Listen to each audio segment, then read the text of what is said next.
What's going on, everybody? Appreciate you guys checking in. We're in here in a Tuesday. We appreciate you guys rocking with us, but we got more game film to go after. There's a big name yesterday that was released, basically a cap casualty. He was cut from the Bengals. Germaine Pratt. We're going to go and dive into his game film. It's one of those things where whenever there is a position that has some question marks on this roster and it's the player is good enough or has brought enough to their previous team that maybe we want to dive into it. Maybe we want to take a look. Is it worth bringing them on? Because we have enough salary cap to continue to make some moves.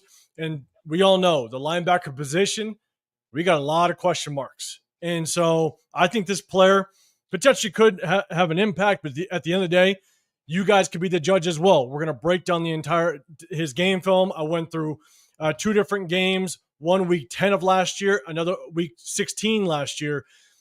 Week 10 was against the Kansas City Chiefs. If we do potentially look at him and bring him on, he'll see them twice. Week 16 was against the Denver Broncos. And as you guys know, the Chiefs, very good interior offensive line. Being a linebacker, you got to mess with them all day long. So it's good to kind of review that game film. And the Denver Broncos have a very good offensive line, a good run game. They rely on that run game, especially having a mobile quarterback.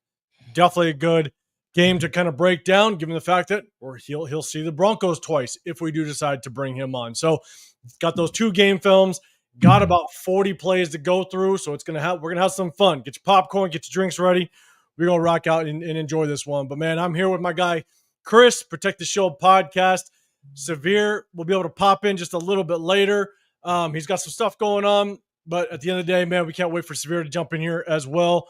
I'll get to the chat in just a second, but I gotta say what's up to my guy Chris. What's happening, man? How you feeling? Man, what's good, man? What's good? Glad to be back, man. I'm sad I missed the Sunday show. You guys were cooking as usual, We missed you.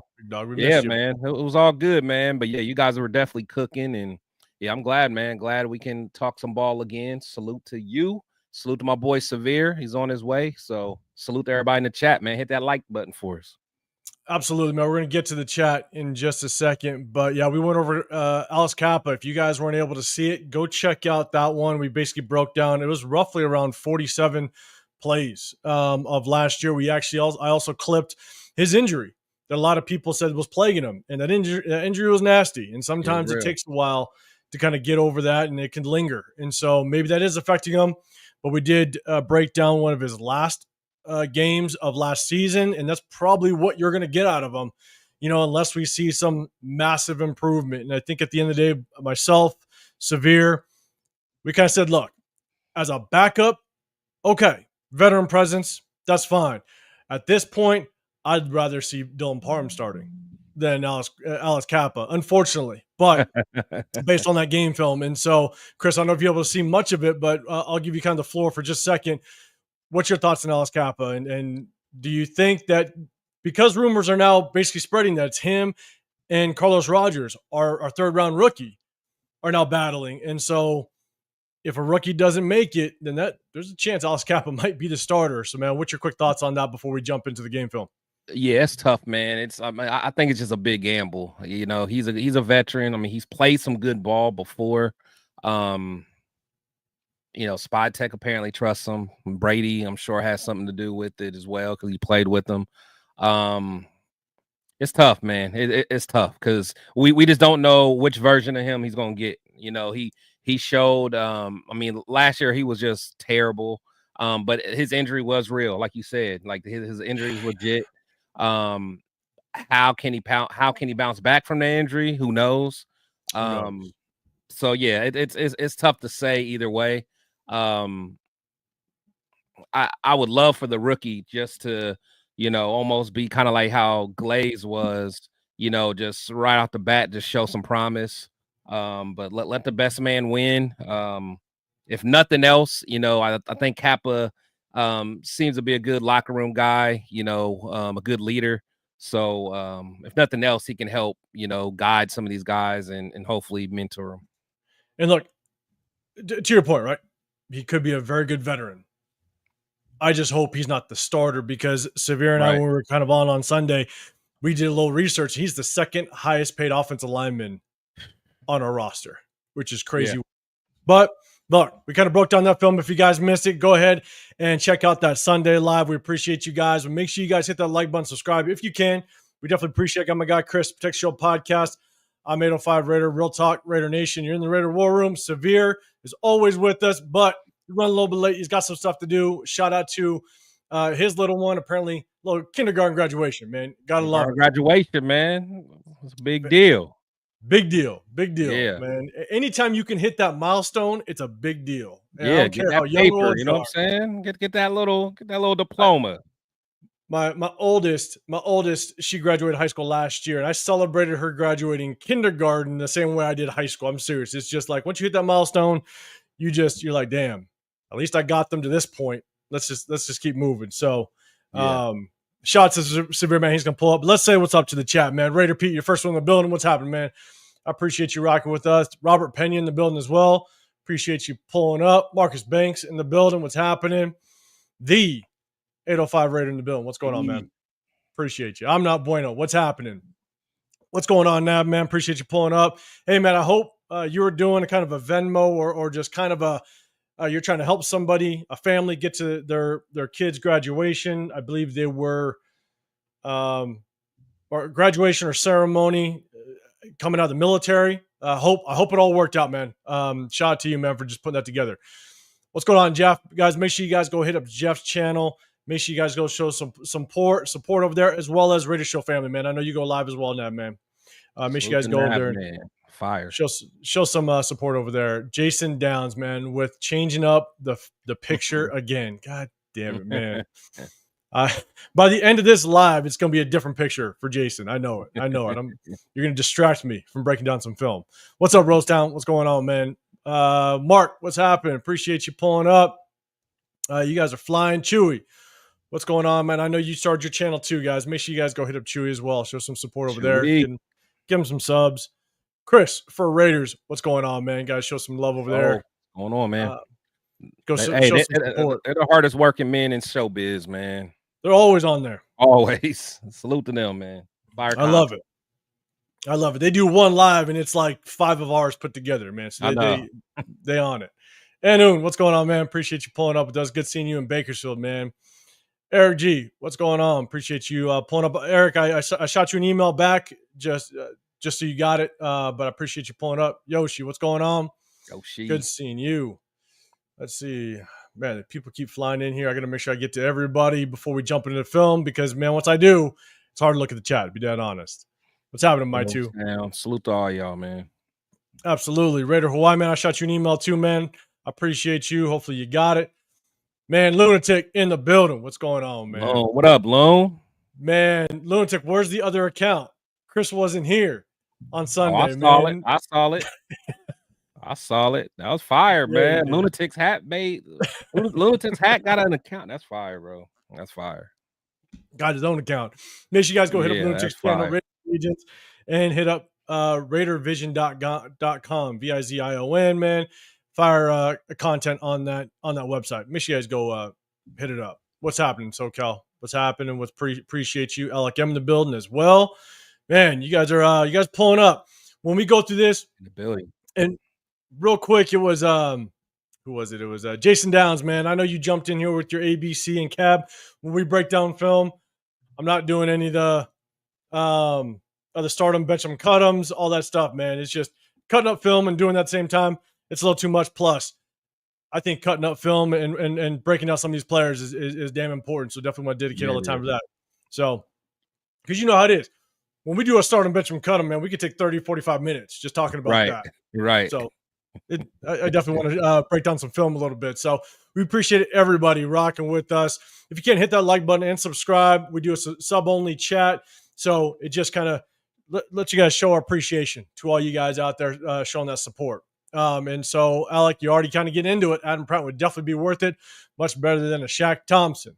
We're about to go over the film. And you guys be the judge. I'll give you my feedback. Chris will give you your feedback, our feedback.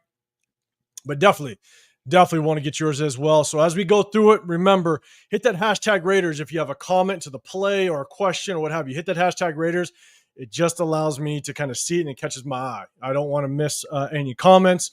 So if you can, please hit that hashtag Raiders. But the way go ahead. And let us know what you guys, see on the film as well. We might miss something. We want to get you guys' takes. We, again, like Severe always say, man, we got the smartest and brightest chat, in Raider YouTube, man. So, we really value what you guys, see for the most part, unless you guys like AOC or something, or I can. Where's Jeff? I know. Actually, I don't know. I convert might be all right. We'll see. But salute to all y'all. Just make sure you guys, put a hashtag in the comments and let us know, what you guys think about him as well. Absolutely, man. Appreciate it. And yeah, Jason, get those notes out when we rock. And what's happening, Billy Davis? I see you in the building. And Herman, what's going on? What's going on? Hey, Billy, man. Salute to Billy. I know last time I saw you, I think you were about to reunite with your fam, man. So I hope that's going well, my guy. Salute to Billy. Make sure that happens. Yeah. Herman, man, I don't know if you're new. If you guys are new, hit that hashtag new one just so we know. I don't know whether or not if you're new, but man, or you might switch up your account. I don't know, but man, I appreciate you rocking with us. Herman, salute you, man. Hey, look at Chris, the super chat, man. Hey, it's just but he's looking, but hey, he's coming with local it, though. UPS guy though. Oh man, he's coming with it though, man. It's all good. I look good doing it, baby. Yeah, he does. That's funny though. That's a good one. He's bringing it today for this one. He's looking like a coach. That's what he's looking like. He's ready to break down. It's we got to break this down today, man. You know That's what we're gonna do. See, if I would have had my Josh McDaniels visor on, then y'all would have got on me, man. Let me live, baby. Let me live. People probably start clicking out. They'd be like, shit. Breaking down with the Josh McDaniels look. What up, Raider Rebel? What's going on, man? Make sure you guys go show some support over at his channel as well. Rebel, we're just going to break down some film, man, on Germaine Pratt. We're just going to see, look, can he help out this linebacker room? Again, you guys know if there's any question marks within a certain position group, but a player kind of it becomes available, if they're worth taking a look at, we're going to try our best to take a look at them. As a reminder, I kind of break the way I break this game film down is I lump it up to one game. The first game is against the Chiefs. It's week 10. We're going to show a lot of the passing downs first. How does he do in passing downs, passing coverage, right? What does his pass coverage look like? And then we'll look at the run coverage. How does his run support look like? One thing I will say is, what we do need is we need a linebacker that's really going to help in that passing game. Landon Roberts is going to be a good downhill linebacker. We need someone that could help out in the passing game. And so what I did was not only did I look at the run support, but I really tried to take a focus on can he help in the passing game as well? Because I do think that's kind of where we could bring in some competition with Devin White. And so that's kind of what I kind of kept my eye on. So I lumped it up. A lot of passing downs first and then running downs. And the second game is going to be against the Denver Broncos.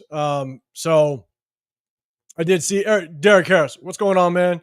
Man, I appreciate you, man. Longtime supporter. Good seeing you in the building, man. Hold on, and Derek. my two with the super chat. Delivering. With the right super to the chat. front door. Love it.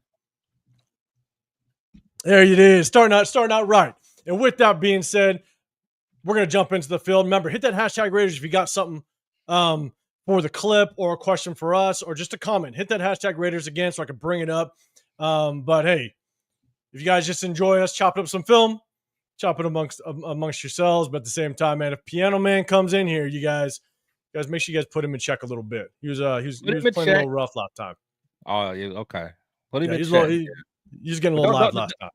Yeah, don't kick him out at the beginning though. Let him live a little bit. Then kick him out. Exactly. Yeah, just give him a second. Yeah. Just give him a second. All right. I'm gonna share this screen. Gotta make sure we get it right. Let's get it. Perfect. Okay, remember, hit that hashtag Raiders, guys, if you got something for it. But look, again, we're going against the Chiefs. This is a 2-point conversion. Just keep in mind, obviously, he's gonna be matching up. And I tried to pick a couple games. Not only are they division rivals, but also you're gonna go against Travis Kelce twice a year. You're gonna go against the Denver Broncos that now have the tight end? Ingram from the Jags. Yeah, I believe they brought him over. So he's going to be facing some good tight ends, and I got to see his work against some tight ends. I also got a little bit of a couple of the clips against some decent tight ends just to kind of see, how he does. But let's start it out. This first clip, again, look, after a touchdown and it's a 2-point conversion, he's up here, up top, does a pretty good job dropping down into his own coverage on the goal line, 2-point conversion. You see him move to the motion. Does a decent job just staying on his hip. Yeah. There's plenty times last year that our linebacker would have got lost. He would have got lost in the shuffle. And what I like is if you watch the way he passes off receivers, right? There's a receiver that crosses his face. I'd like to see him be a little more physical with that receiver crosses his face. Yeah, about to say, bump him off his route a little bit. Right here. If you could just kind of give him just a little bit of a shoulder, reroute him just a little bit. Yeah. But the good thing is he doesn't funnel back inside with him. Yeah. That's what Patrick Graham wants. You can see his head. He wants Germaine Pratt funnel inside with this guy here. Travis Kelce knows I'm going to sit, bang, hit him, his touchdown. Yep. That's what they do. But what he did was Germaine Pratt knew I got help on the inside. Let me pass this guy on. And I know Travis Kelce is probably his number one target. Let me get to his hip as quickly as possible. And he got to him quick too. Perfect. That's perfect. It's perfect. That's exactly where Mahomes was looking too. That was his read. Exactly. And so again, we're kind of going over pass coverage with Germaine Pratt, and we're going to go over his run defense as well. So Germaine Pratt, he's at top here. Again, just decent zone coverage. It looked like Cincinnati liked to run a lot of zone. And so you didn't really see him a lot in man-to-man coverage. That's kind of what I wanted to see. Some clips that did show him in man-to-man was very basic. Joe Burrow or the quarterbacks ended up running the other way. And so it wasn't really a good gauge how he was in man coverage. But he's at the top here. He's going to drop into kind of a zone. Again, hit that hashtag Raiders, guys, if you got something. But a good job just kind of sticking to his hip. Not getting lost in the mix a little bit. Gets to his hip. Mahomes obviously has pressure, but it's good just being able to find the guy in zone and get to his hip. All right. Yeah, I like that. That was and I like as soon as Mahomes was out of his little drop, he was already coming up. If you watch him, Pratt. I mean, you could tell he was reading Mahomes as well. Correct. And I'll get a little end zone view as well. Yeah, soon as Mahomes planted that foot, he's coming up. He's here. Bam. Just to his hip. Yeah. So I'll take it. And look, sometimes when you're unnoticed is when you're actually doing your job. And this is why breaking down film and looking at it is really good, because I think some of the knocks on him was that he wasn't very good in coverage. And now I didn't go through all 17 games, but I went through enough. I went through about 4 games, but these are the 2 games I really wanted to clip because they're division rivals. But he did actually fairly well in the passing game, literally looking at every single play. So Kelce is Mahomes' first read every play. Yeah, without question. And that's the key to Kelce. Not so much last year, though. Yeah, not so much last year. That's true. Yeah. But I mean, at the same time, Kelce's always in that vicinity as to where he wants to go. Oh yeah, especially in the red zone, for sure. And so Derek Harris saying great awareness. Chew, you got that hashtag Raiders. He trusts his team around him, and he's not trying to do everybody's job. He's just doing his. Yes, and that's on the previous play, exactly. And so we'll kind of jump into another pass play where he kind of drops into coverage. Now, look, this is the end of half. All right, so just preface this. One thing when I watch film, I always try to pay attention. What's the down and distance? What's the situation in the game? That's why the very first clip, I knew it was a 2-point conversion, right? So you just kind of want to know those things as you're watching the game. But this is the end of the half, right? You want to make sure you keep everything in front of you. And so you have him at the top of the screen. My only thing is just don't go for the pump. You don't need to. Yeah. End of the half. You don't need to come up strong on Patrick Mahomes. Let him run it. Let him get past the line of scrimmage, break down. don't give him the sideline. Don't let him get out of the bounds, stop the clock. Tackle, keep him in, yeah. You know, one of the best things you can do in this situation is get upfield, force him back inside where all the help is. Yeah. Make the Protect tackle. that sideline, if nothing else. Exactly. Yeah. Keep the clock running. What down was that? That was I think this was actually 3rd and long. Yeah, it's 3rd and long. Okay. Well, I'm not tripping in. If that's 3rd and long, I'm not tripping right there. No. And at the same time, though, if you can't keep him to the help, if it's 3rd and long, you never know if they're going to try to go for it on 4th. And I believe there's about 30 seconds left. So yeah, to me, I don't know what their timeout situation was because you can't see it on the L22. But at the end of the day, keep them in bounds. Don't go for that pump. Yeah. And where were they at again? What was the where on the field? Oh, okay. Yeah. Opposite end. Yeah. And so keep them in. My two, what's going on, man? I appreciate the super chat as well. Appreciate you rolling with us, man. Okay, let's go. So this is another zone drop here. He's sitting down here. You got a 3x1. So basically trips at the top of the screen. You also have a single receiver down below. Here's the thing is whenever you have trips as a linebacker, the first thing you want to notice or you want to identify is where's the running back, especially if your responsibility is opposite of the trip side. So he's down here opposite the trip side, running back's away. And so depending on what this receiver does, most of the time defenses will put this corner on an island and he'll be locked up one-on-one. And so anytime a linebacker that's away from the trip side and you don't have a running back to your side, if this receiver does not cut in early and he does extend down the play, the one thing you want to do is open to the field side and help with anything coming across the field. And he does a pretty good job at it. So you got motion coming in, running back, he opens up to the field side. He's able to close on a threat coming from the opposite side. So it's actually played perfectly. This is what you expect from a linebacker opposite of the strength side, opposite of the trips. To him staying here, you got Rashid Rice that does a deep end. He does a good job. Just close. You'll take that from a linebacker on the opposite side of the play. Yeah, that awareness. Yeah, leave another down. So a lot of times you'll get linebackers, and this is why I kind of pointed out. Yeah, man, I appreciate the super chat, man. Let's see. Can you put up a word for the Venmo at the end of your show?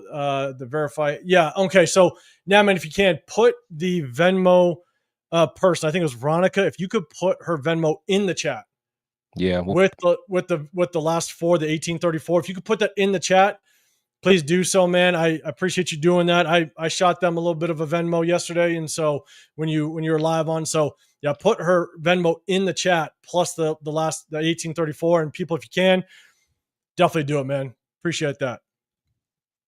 So, and the reason why I bring this one up is because a lot of times linebackers will overcommit to this single receiver, and what happens? That allows that inside route. Yep. You pop that you pop that route real quick, and now they have running room up the seam. So I'll play it one more time. Just good awareness. As soon as he knows this receiver is going to get depth, he turns his attention inside, and he can close. Yeah, a good open field. Yeah, good open field tackle. So just good awareness. I like that from the opposite side linebacker. Another pass play, and again, guys, we'll go into the run. So he's up here in the middle. Now, the thing is that he kind of played a lot. He played sometimes, depending on how the formation was and the way that the defense shifted, he did find himself playing more middle linebacker, but he also played outside and locked up on tight ends. And so he's very versatile. Again, he's here in the middle. And to me, it's just good discipline to the running back. You see him stay honest. Yeah. Yep. And helps him close and make the tackle. 4th down. We'll play it again. There's a lot of linebackers that would hesitate once they see the fake handoff. They'll hesitate, then they're late to get there. But he continued to extend, knowing that 1, that's my responsibility. But 2, Mahomes is mobile. He can move around. Right. Right. You got to Right. stay with your responsibility. You Right. did a damn good job of it. P-Ring, what's going on, man? Appreciate you pulling up. We'll play it one more time. Sees the motion. Boom. Gets out right there. out there. Yep. Stayed home just enough. Yeah. Yep. And that's just all awareness. You know, that's just reading and reacting. And the other thing that I want to point out is I'm not bueno, man. Good discipline, 100%. Look at his attack lane. He understands where his help is. A lot of linebackers, they might overrun it just slightly, allows that cutback just slightly underneath them. Then he takes his corner out, he takes his help out, and now the running back's just going to walk in the end zone because he didn't stay to his side. He didn't attack at an angle that allows his help, which is the outside corner, to take on the other side. So he does a great job of taking on that blocker that's in front on the inside shoulder to force that ball carrier to the help or even to the sideline. If you see here, he makes sure that he takes on that lead blocker. He still has inside leverage, allows that corner to either take that outside shoulder. If that running back wants to make a move and get to the outside, now that corner can use the 12th man, which is that sideline, and run his ass out of bounds. Yeah. It's a great approach, a great angle to the point of attack. We'll play it one more time. We'll move on.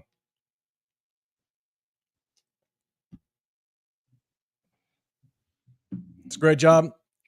You stop him short of the goal line. Cannot complain about that. Now, this is a screenplay. I'll let it run through. It's a screenplay in front of him. He is down here, so he's right here. Just when, baby, you're saying he's an upgrade on what we currently got at linebacker. Yeah, we got a lot more clips, man. So at the end, remember, I don't just show the good. There is bad too. So I show both. All right. So just so you guys know, it's just coincidence that it's good first. I'm just saying. Chewy, and against the Chiefs. Put a nice touch on it.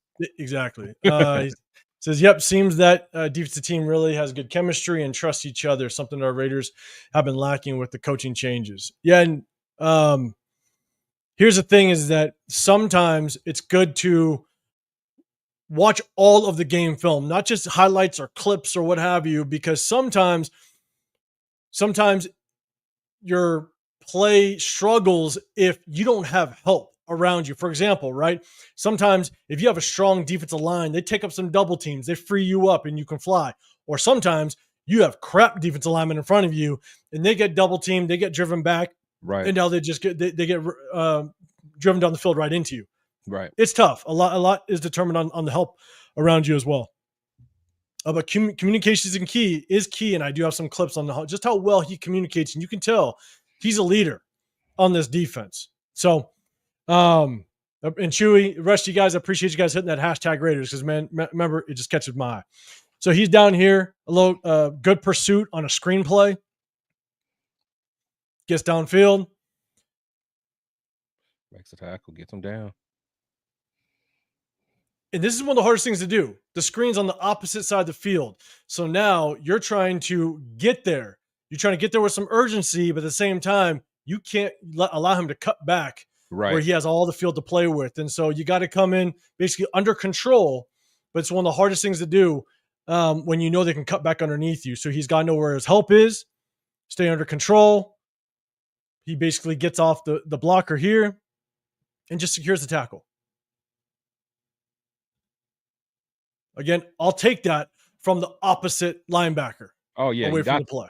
Yeah.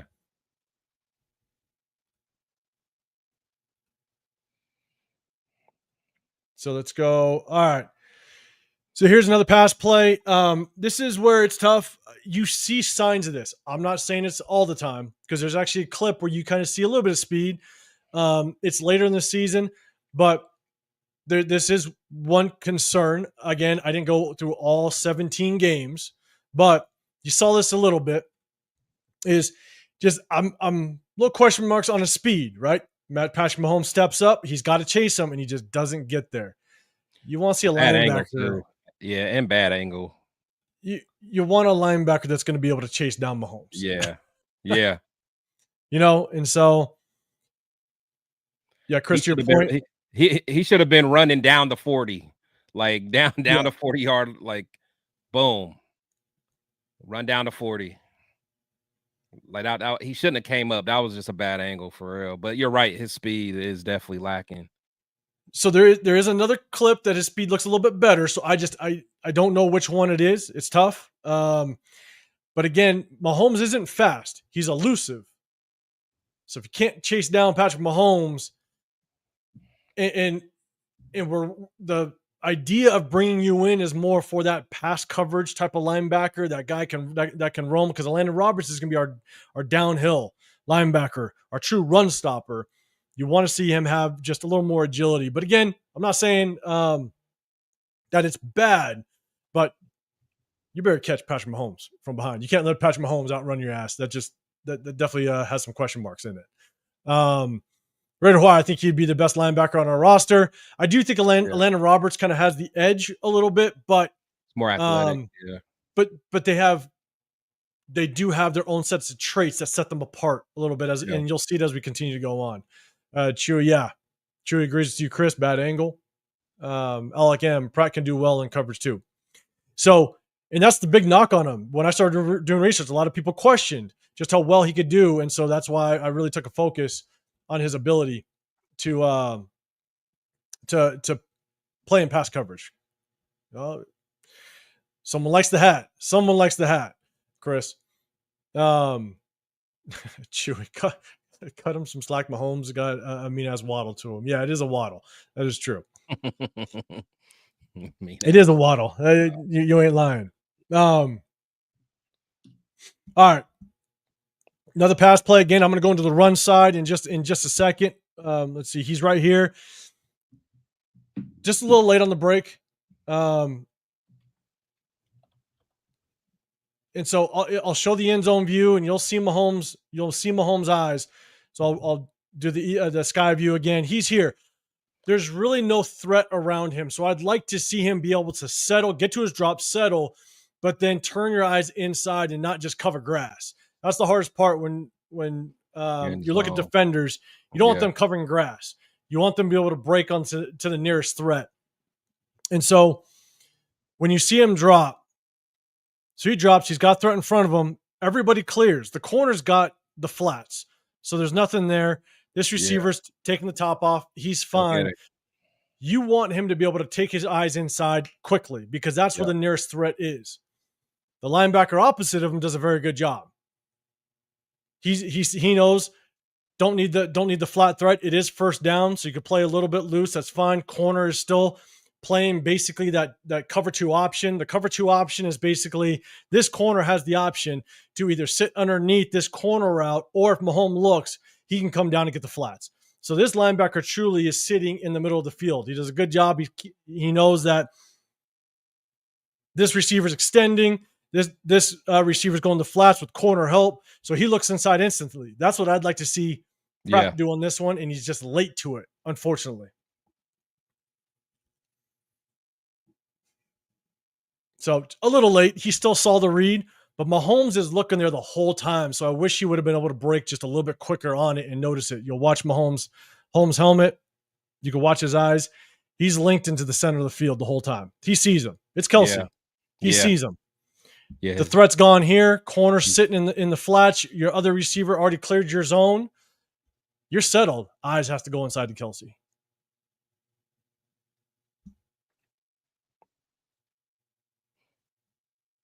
And so it's not bad. Just a little late. I wish his eyes would have moved a little bit quicker, but that's okay. And then let's see. Next one. All right, where is he? I believe he is up here. Right there. Yeah, that's him. So this is another pass play. My note on here is just a quicker reaction to the ball. I'm going to check the chat. Remember, guys, if you can, just hit that hashtag Raiders if you got something for this. I see Chris Raiders. Wi-Fi Willie would take that. You guys are already talking Wi-Fi Willie. All right, you guys talk amongst yourselves. If you guys got something for this, I appreciate it in the chat. Hit that hashtag Raiders. My note on this, just a little, just it'd be good if you had a quicker reaction to the ball. Yeah. the one thing that I've noticed, and I have more clips of it, is there are times where he looks just a little lazy. I'm just going to throw it out there. There's times where it's almost as if the ball is just not in his area, or he knows he may not be able to affect it, or he maybe looks lost a little bit. He's not flying to the ball. He just gets a little lazy, unfortunately. And I noticed that, not a lot, but enough to where it's definitely something to take a look at. But when I go to the end zone view, there's no other read he needs. The ball's already out. Yeah. He's got to fly. And his opening, if he takes off, his opening's right here. Flat-footed for a second. Yeah, you got to go. They do come up short, but I'd like to see him just kind of get involved in that play. And you see it here. So watch, Mahomes gets that ball quick. And Pratt, as soon as you see that ball fly, go. And he kind of just hesitates. He's hopping around. They're short, but I'd like to see him get involved in that. And how much would Pratt cost? I did look at the contract. They let him go. He was due $8 million this year for the final year of his contract. $8 million. We have nothing but thrift shop contracts in our linebacker room. We got the salary cap. If we want to bring somebody in, wouldn't be mad at it. Gino, what up, man? What's going on, Leo? Make sure you guys go hit up Leo's channel as well. Go hit him up. It does look like there are times he will get a little lazy. He needs to come down harder. Yes, in the box. I'll do it one more time. We'll go to the next play. You got it. Appreciate you, Alex. God damn it. Seems sometimes he anticipates incorrectly and gives up. Yeah, if he feels like he gets lost sometimes, it is. He just kind of he stands up and gets upright. You got to fly right there. You do. Because in that, you could be a tone setter. You could be a true tone setter. That's the big hit. That one sets the tone, but two also change momentum. Just another pass play. Again, looking a lot at his pass coverage because that's been the biggest knock on him. He's sitting down here. We'll kind of run through this one. I want to make sure I remember exactly what this one is. Oh, yeah, just taking out too easy. Yeah. Just gets removed too easy. Take on that blocker, man. Yep. Like, don't.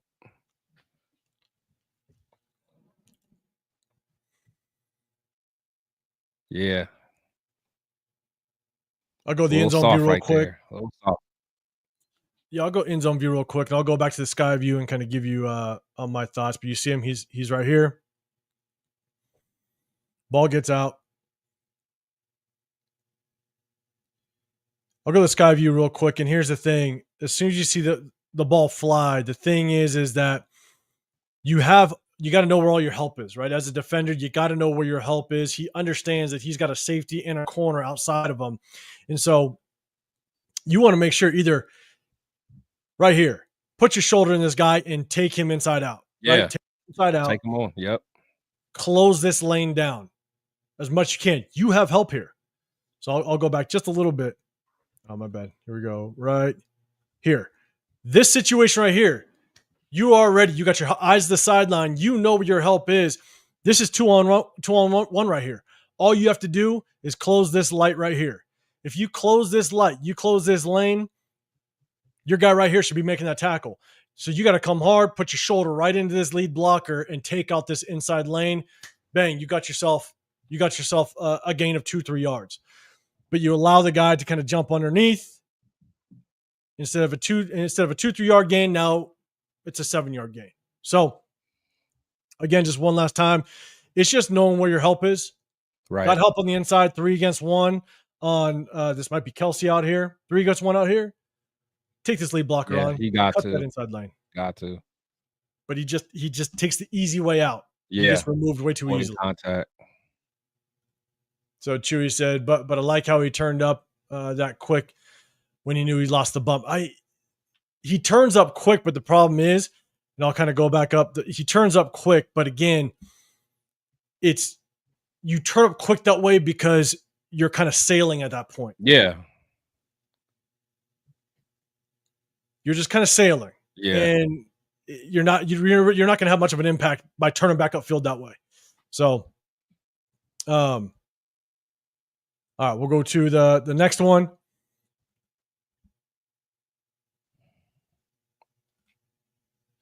He is at the top of the screen right here. On this one, just kind of my notes. He's got to kind of just get a little bit better at fighting off the block. Let me see if I remember. Yeah. Yeah. Gotta be more physical, man. Oh, my bad. Oh, go ahead. I'm about to say that is all. That's all pro Humphrey though. That's a bad man. That's a bad man. But still, I need you to. It is. Yeah. You know, he was going against. He's going against a guard that we liked, which was that they franchise tagged. Shit, who's the Chiefs guard that they franchise tagged? Shit, Yeah, Chad, help us out. Yeah. I mean, he's the guy that I wanted. It was him, Mekhi Becton, in free agency. But hold on, there was a comment. But that was Humphrey though. But that was the center. That was the center. Oh, that was Creed Humphrey. Yeah. Okay, yeah. That was Creed. Yes, that's all anyways. pro. That's all pro level right there. So yeah. So and Nab, man, you're exactly right. Right, the majority of the time when I was a defensive coordinator, because I have I played a lot of time at linebacker, so I coached a lot of linebackers. That was mainly the position that I coached, but when I was defensive coordinator. But that's the thing, linebackers have to have the vision exactly like running backs, right? Even though linebackers a lot of times have a gap assignment, and in the zone scheme, it's a lot tougher. You're basically allowing your defensive lineman to kind of flow with the offensive line, and now you're going to seal up any open gap. And so you're absolutely right. Linebackers have to have vision just like running backs, except they need to anticipate exactly where that running back is going to cut based on the blocking scheme sitting in front of them and where your help is aligned. And so you're right. Linebackers got to play a lot like running backs as it relates to just the vision and seeing the hole. So we'll see he's here. Right, You'll see the end zone view.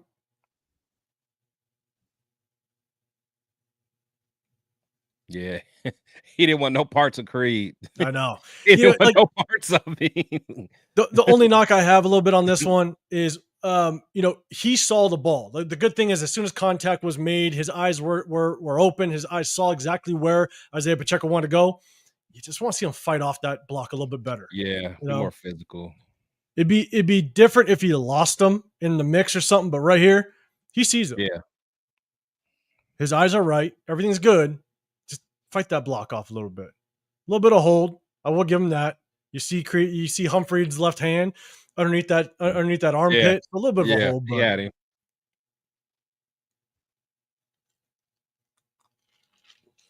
But just want to see him fight off a little bit. But hey, the guy had 143 tackles, so he will find the football. Without question. What's going on, Cool Kev? What's happening, man? Appreciate you rocking with us. What's going on, Sacktown? I saw you, man. Want to say what's up. All right, let's go. Next one. Now we're into the run plays, guys. Just so you know, we're now into the run plays. This is Kansas City. The next game film I got is of the Denver Broncos. I love being able to kind of get clips of the goal line, because the goal line is where you separate the men from the boys a little bit, right? Now you get to kind of see the personality and just kind of what are they going to bring to the table when it comes to just kind of getting downhill and want to play in the dirt a little bit. And you got him right here. Again, run play. This is a good fill on goal line. I'll take it. Yeah. Gets upfield, takes on the block. I got the end zone view as well. Yeah, I want to see this view. There you go. He's able to track it, takes on the block. Red Hawaii said he did have double-digit in missed tackles at 19 compared to White 4 and Roberts 9. Well, White only had 15 tackles last year. So I don't know if we want to I think, are you saying last year? Let me clarify that. With Devin White, was it last year? And Roberts, I don't think Roberts played all of last season. I don't think he was a full-time starter all of last year. I got to look it up. Yeah, I thought he was. Was he? Okay, I might be wrong. Yeah. But I will say, when I'm watching the game from the hard part is you see 19 missed tackles. What I do see a lot is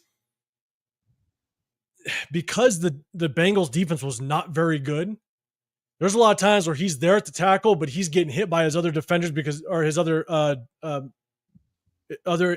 teammates because they're getting blocked into him. They're basically getting pushed down the field, and now he's not only getting blocked by the offensive lineman, but also by his own teammates, and he's still trying to make the tackle. So it was tough for him. That is one knock that some of my Bengal friends they did say he can get a tad bit lazy at times. And I saw it. Yeah, they said he can get a little lazy. And so good fill on the goal line. He gets up fill quick, which is good. This one, another run play again. We're looking on all run plays now. He's here at the top, inside linebacker.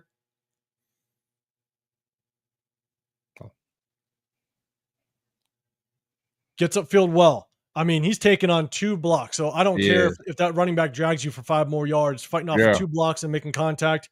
It's good that you're just getting the running back down. Yeah. It's a really good fight to the ball carrier. I like seeing that. Chris Rader's saying linebackers need to react a little bit quicker. He at times he does. Again, it's kind of going back to kind of the laziness sometimes. Yeah.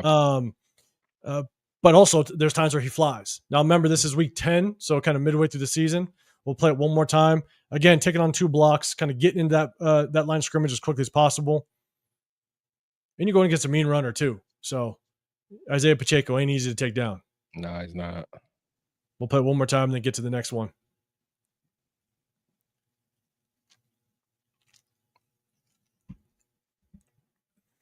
So I'll take that. When you got to take on 2 blockers and you get taken for a ride a little bit, my first question is, where's your help? You're taking on 2 blockers in the middle. Yeah. Someone needs to be free. Someone's got to be free. Yeah. In that mess. So this is a good run fill by him. So we'll kind of take a look at this one. Where is he? He is at right here. Kind of the middle of the screen. I'll take that. I'll take that. I'll take that. Yep, I got the end zone view as well. Yeah.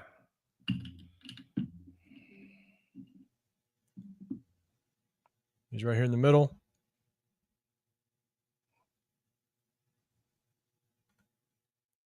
I'll take it on. Good vision. He sees that tackle want to basically get in his ear hole.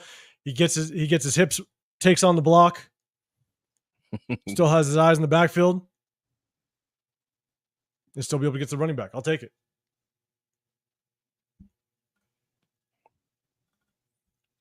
This one, he does a really good job of scraping down the line of scrimmage. So he's up here at the top of the screen. Does a good job just scraping down the line of scrimmage, making the play on the opposite side of him. I'll go end zone view. Oh, sorry. He's play side. Sorry. He's right here.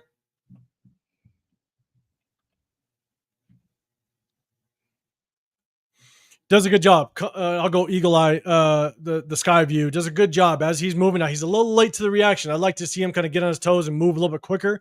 But the thing is, as a linebacker, we call it a check step. But he does a good job. Gets up field quick. But as he's moving, he's continuously moving his way to the line of scrimmage. His eyes are always glued to where that running back's going. He's able to track him down. Can't complain. Keeps moving line of scrimmage. Yeah, that's a good play. That's a good play. Well, he navigated through there. So he's here again. Eyes always stay on that ball carrier. Locates him. That's a good play. Yep. That's a good play. Yeah.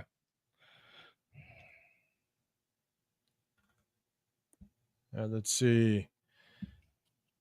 I believe this one's kind of a late, but no, on this is kind of he's kind of late to fill, but it's still, I believe it's a decent tackle. He's a linebacker right here.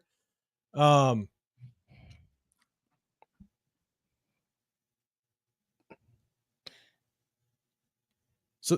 why'd he stand all the way up? It's like he hesitated. You notice that? Exactly, and that's why he's late. That's why he's late to it. And Leo, you're saying Bengals D was a mess last season. Yeah, they were not a very good D at all. God damn it, Jason Downs. Rosie. That's wild. I wasn't expecting Bengals that. D-line is not linebacker friendly. The Bengals D-line is not linebacker friendly. That's why it's tough. You know, when you're trying to make a tackle, and you might have a lot of missed tackles because when you got a D-line and offensive line in your face, and now you see I the was about to say you got run back late. Yeah. It's tough. It's not easy. And so I'm gonna make sure I get the hashtag Raiders ones because I can't keep up with some of you guys in the chat going back and forth. This is the Chiefs as well. As much as we don't like them, Reed definitely knows how to draw some plays. They never keep it in the same. Yeah, 100%. You're going against a good offense, at least a good interior offensive line, without question. But yeah, Chris, to your point, right? And this is kind of why I clipped this one. He feels okay, but why are you standing straight up? Yeah. It's like trust your instinct and go. Like this ain't right. Yeah. So I'm gonna go end zone view because here's the thing: is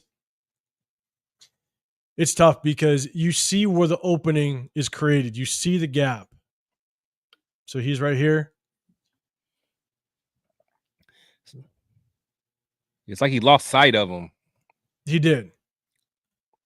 And so that's the one tendency that I really don't like is if he just doesn't know where to go, he instantly gets upright and he starts bouncing.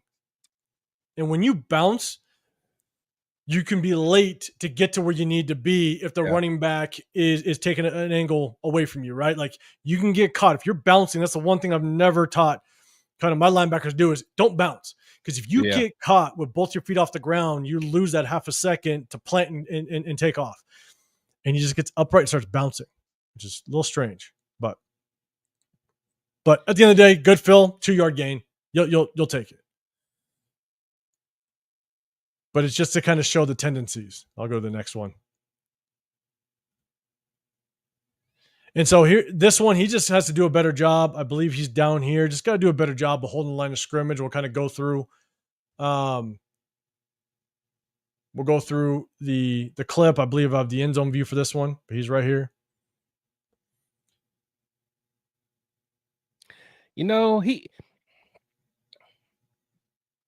not always so good at the contact. I feel like, yeah, you know what I'm saying? It's like he doesn't always hold ground when against a block. And that's why I understand, like it's a big offensive lineman. I get it. But sometimes sometimes as a linebacker, you just got to make sure, just hold that line of scrimmage. Yeah, hold your ground. At a minimum, let the running back run the hell into the back of the offensive lineman. You know what I'm saying? And so you want to see him do a better job at that. And so, but before I continue with this one, guys, we got a celebrity in the building. Got our dog. And the Severe Raider is now in the building. What's happening, brother? What's going on? What's going on? What's going on, fellas? Father. Looking like a proud father. Absolutely. What's going on, man? Make sure you guys go to Severe Raider. Make sure you hit him up. Everybody say what's up to Severe in the chat, man. And shout out, man. Shout out to your little one graduating kindergarten, man. It's a milestone. Yes, sir. Yes, sir, man. Appreciate it, man. You know, I got a huge milestone. Yeah, dude was working hard, man. He's an honor roll student too, man. He was honor roll, oh, so yeah, man. You know, I have to buy some new cleats, man. Buy some new cleats, buy him a visor. Together. Yeah, I have to get him some drip, man. And now he want a back plate, so I got to get him a back plate now too. So got to give him a back plate. He wants that. He about to be out there looking like Jettas. Yeah, he about to be out there. He about to be dripped up, man. Let's go, Rock. If you're getting blocked, you're slow, can't read body mechanics to avoid getting touched. Sometimes. Sometimes. I agree with you. But there are those situations, again, we'll kind of run this, is where, man, there are times where you just got to take on that block. Take them on, hold that line of scrimmage, and force that running back to run the back of the offensive lineman. This is a situation to where you're closing the gap. You're closing the window. Right here, just take them on. Yeah. But you just get removed a little too easily, which is tough. You could tell some linemen he don't want no parts of. Oh yeah, you can just tell. He picks and chooses. Yeah. I mean, them some big boys up there, though. Yeah, nah, man. I do think he struggles a little bit to read at times. But the one thing, the only thing I will say in just defensive linebackers, offensive schemes have gotten really good at misdirection, at kind of disguising where you want to go. If you look at some of these offensive schemes nowadays, because traditionally back in the day, as a linebacker, you read offensive linemen, right? If it's a down block, you fill. If it's a pull block, you come, you scrape down. I'm not going to say it. Chris's chat's in the building. I'm not going to say anything. But like, you see, I've been quiet. yeah. So like, but lineman pulls, you scrape down, right? If and lineman pulls, there's probably a play side tackle coming to basically ear hole you. Like, there's the certain mechanics and certain reads as linebackers. Now, what offensive schemes will do and offensive coordinators will do is they'll pull just to take you out of the play, and the play's going opposite direction. So I do think it's been harder for linebackers just in the recent years to truly get a definite read on offensive linemen. So I'm just going to give linebackers just a little credit, or I guess a little leeway, I guess I would say. So, all right, let's see this next one. This is late in the fourth quarter. All right. And so this is where, I believe this is a situation. Again, you got to look at what the situation is in the game, the down and distance, all that stuff. And this is where I think Casey is trying to drain the clock to potentially get into field goal position to possibly win the game. And so you want to see these linebackers try to not allow KC to kind of get to the opposite side of the field and kind of keep them out of field goal range. And so I don't know what the time is left, to be honest with you, but he's at the top of the screen. Good tackle. It's a good fill. They're trying to drain the clock just a little bit. Yeah. Good fill. Good job being patient a little bit. He jumped 2 gaps over to make that play.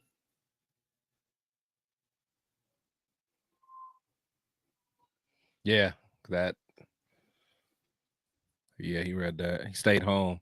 And in this case, it was okay to be patient because of the blocking scheme in front of him. So, for example, right, you basically have let me go this eagle eye view because I believe there's hold on, where is the other inside guy? Okay, yeah, so you have trips down to this side, right? It's a 3x1, and so you're tight in the box, and so you know that the only guys that are going to be able to block you is basically the center or one of these guards. That's about it. All right, and so you have that luxury right now because of you're one-on-one. You basically have interior defensive lineman, edge. They may let him go, but you have a linebacker. You're basically going to be unblocked in this scheme if it's zone away from you. And so you kind of have a little bit of leeway to be a little patient here.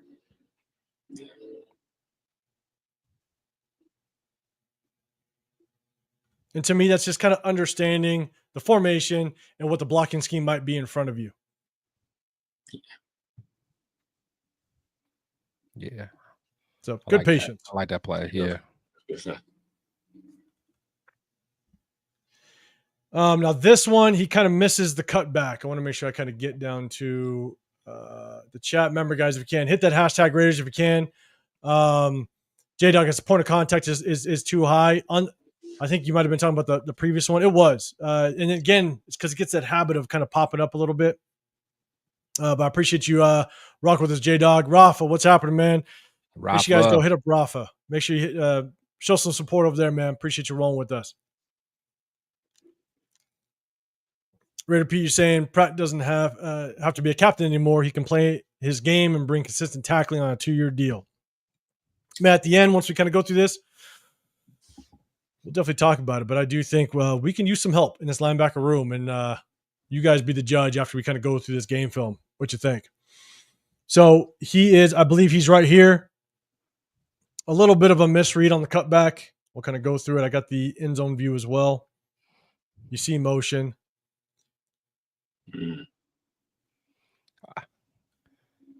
You see the opening of the read, The hard part is, again, and it was kind of, I forget who made the comment, but the misdirection can really mess with linebackers in this game now.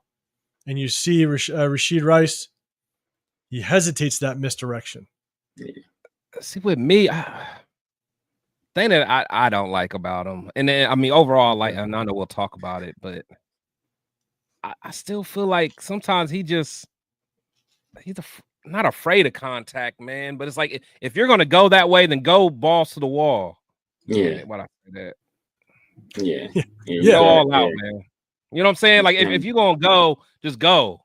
Exactly. It's like, it's almost like he didn't want no smoke with who's that, Trey? Yeah, he wants smoke with a right tackle.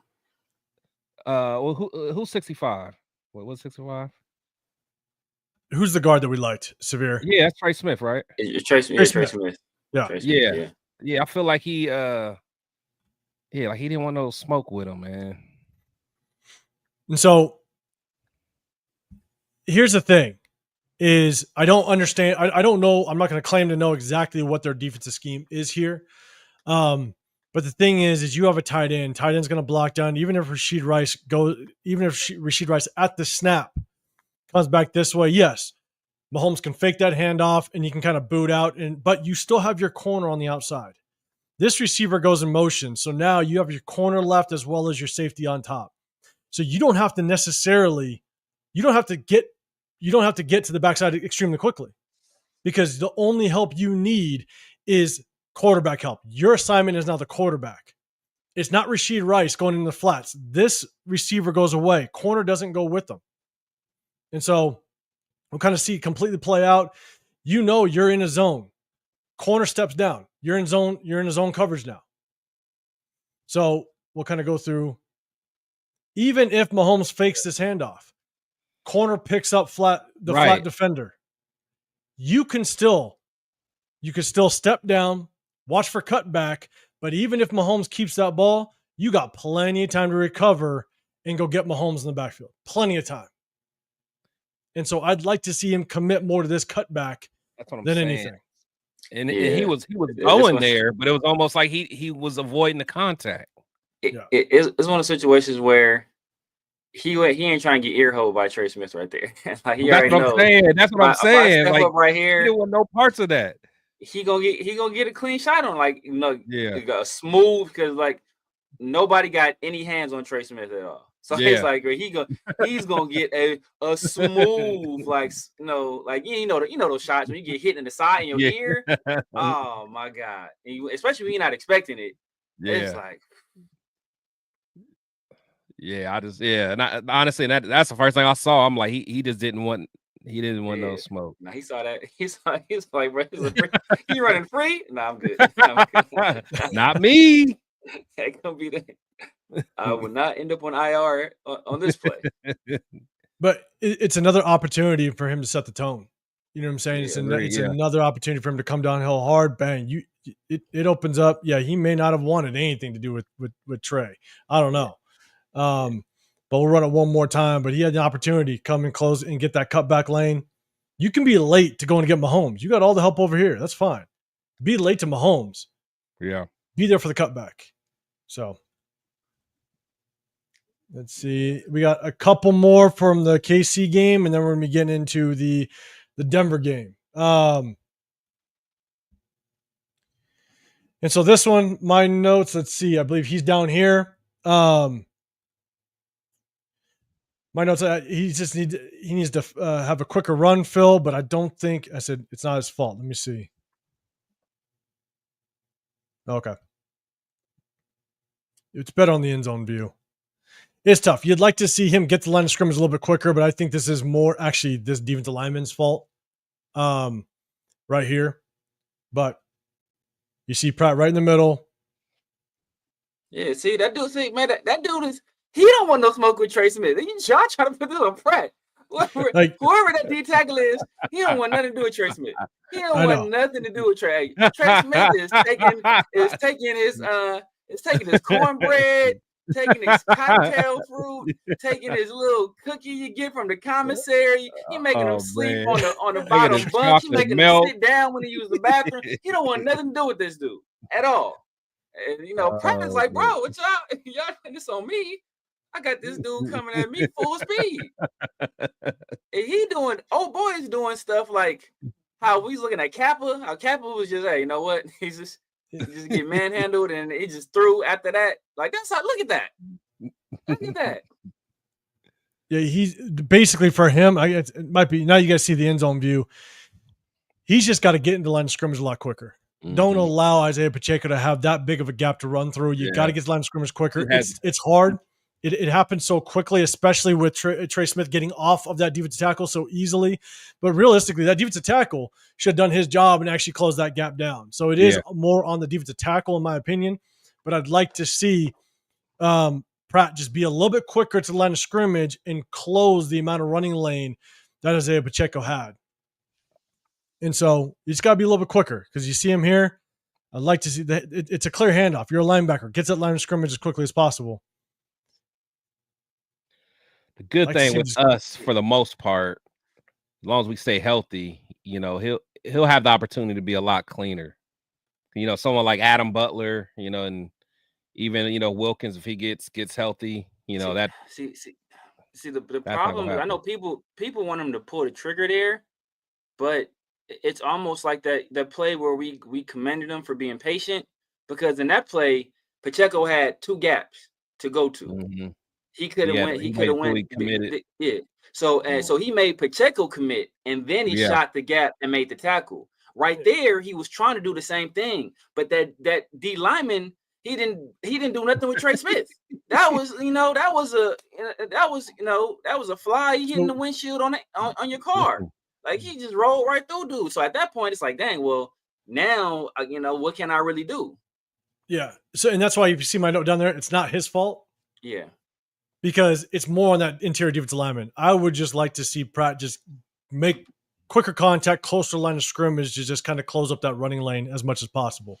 But yeah, like, it's more of this interior defensive lineman's fault. He's got to be able to kind of basically keep his balance, stay on his ground, and honestly do a better job of getting into Trey Smith's chest and hold him. And so, but that's why I said in my note, like, not necessarily his fault, but I'd like to see him just kind of run Phil just a little bit quicker.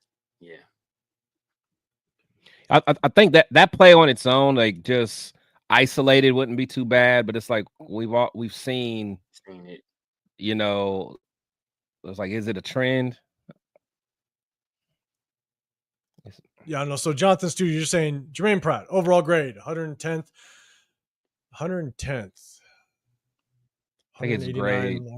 That's the PFF 110 out of 189. 122 out of 189. His coverage grade is good. Oh, it's run defense.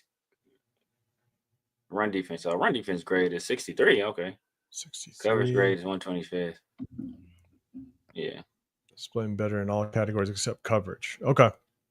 I appreciate that. But hard part is, no, man, I didn't see all 17 games. Tape doesn't lie. I cut up on these 2 games, but I saw clips of others to kind of just get some consistency. And so, but I appreciate you putting up the grades up there. Let's see, Jason, you're saying Pratt would be a huge upgrade to Diablo. Without question. He would be an upgrade from Diablo at this point. And so, okay. Where is he? My bad. He's at the top of the screen. He does a good job. Whenever the play goes away, you're not going to, it's rare that you're going to make the play at the line of scrimmage. So you're basically, you want to be patient to the opposite. Make sure that there is no cutback lane. And yeah, that's what he did perfectly right there. You see him kind of chop step, make sure he didn't cut back. I'll take that. That's what you want a backside linebacker to do when the play goes away. So I'll take that all day long.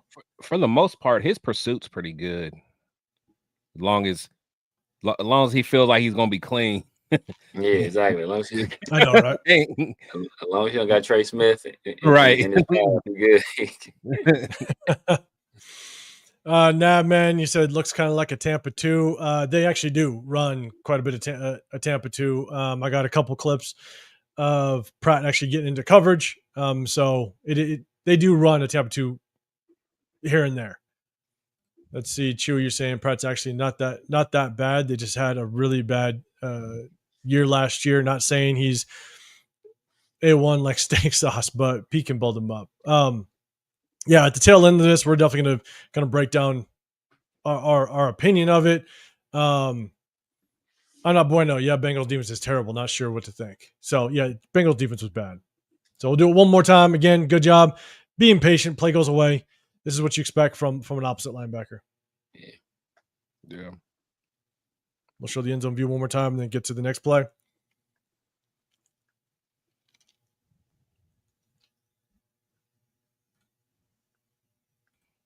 All right, Robert Troy. Boy handled his business that time. Oh boy, handled Trey Smith that time. Trey Smith on the ground. I was just saying that. I was that was number 98. Yeah, he handled him that time. He on the ground this time. Oh boy, was like cool. And so Robert Troy said just not impressed by Pratt. Yeah, I mean, look, we're going through the clips. Definitely at the end, let us know kind of exactly how you feel. But we're definitely going to chop it up at the very end. Now, Nab, man, I know you said it, but hey, here's a little bit of Tampa 2.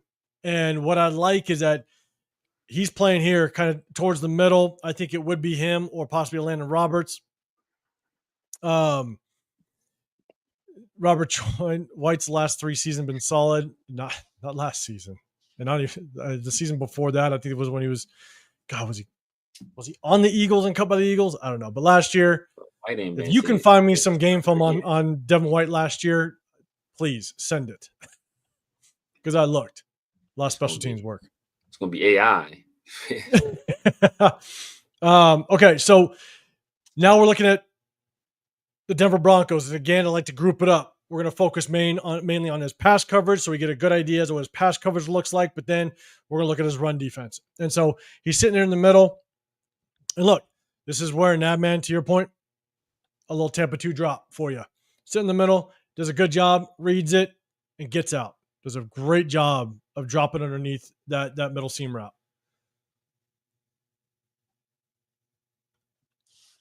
And as a linebacker, that's what you want to do. You want to be able to, and if you watch, I believe, if you watch Bo Nix's head, he's looking there. At the handoff, I don't know if I got the end zone view. I don't think I have the end zone view. So if you watch Bo Nix, watch his helmet. Through the handoff, his read is this seam route. That's his read. If it's there, you hit it. If it's not, then you get to your second progression. And so watch Bo Nix's head through the handoff. He's going to be reading that seam the whole way. He's reading seam there. All right.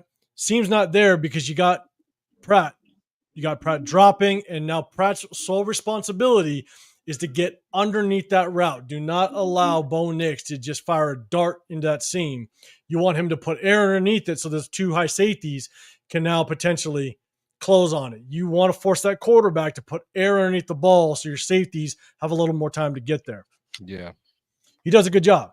He drops quick, gets on his horse, gets underneath that route.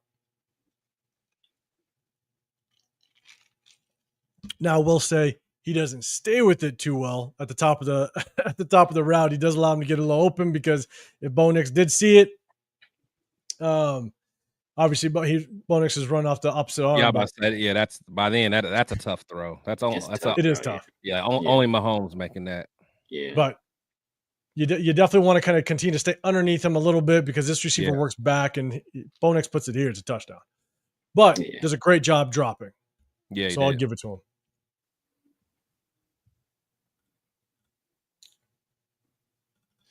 This one, so one thing I have noticed, I have a couple clips, is I don't know if it may be contributed to, and Chris, we saw it before, Severe, I don't know if you were able to see it when we broke it down a little bit, but again, when he doesn't really know what's going on, he gets a little lazy. Yeah. And so where he gets caught is tight end drags. Going opposite way, right? Play action one way, and it's his responsibility to kind of get that dragging tight end going the opposite way. He gets a little lazy on it. And so I don't know if it's this exact one. Remember, I've clipped almost 50 plays, so it's hard for me to remember exactly which one. But you got a tight end drag on this one. And you want to be just a little more physical. I'll go back just so we can see it. So you got him here.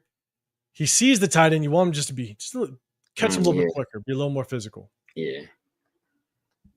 It's not too bad because the corner is still sitting. You basically got they're basically playing a hybrid cover 2 on the back end.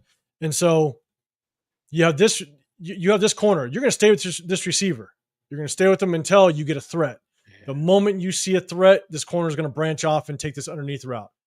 All right. And so then at the end of the day, you either going to Pratt's responsibility is either get him if he curls up, or if this guy misses, help out. Now you're pursuing.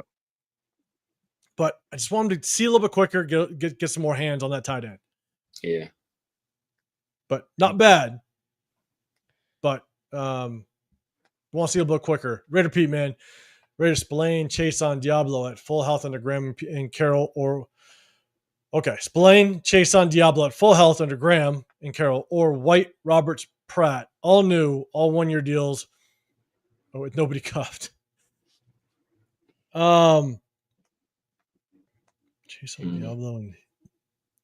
on Diablo and at full health under Graham. Which one you would prefer?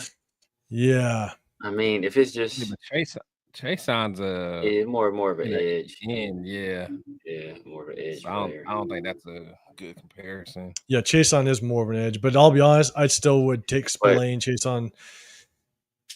Diablo's the tough one, man. Diablo's a tough one. Shit, that's a good one, Raider Pete. We might have to go back to that one. That's a tough one. I don't know. Who would you take? You tell me.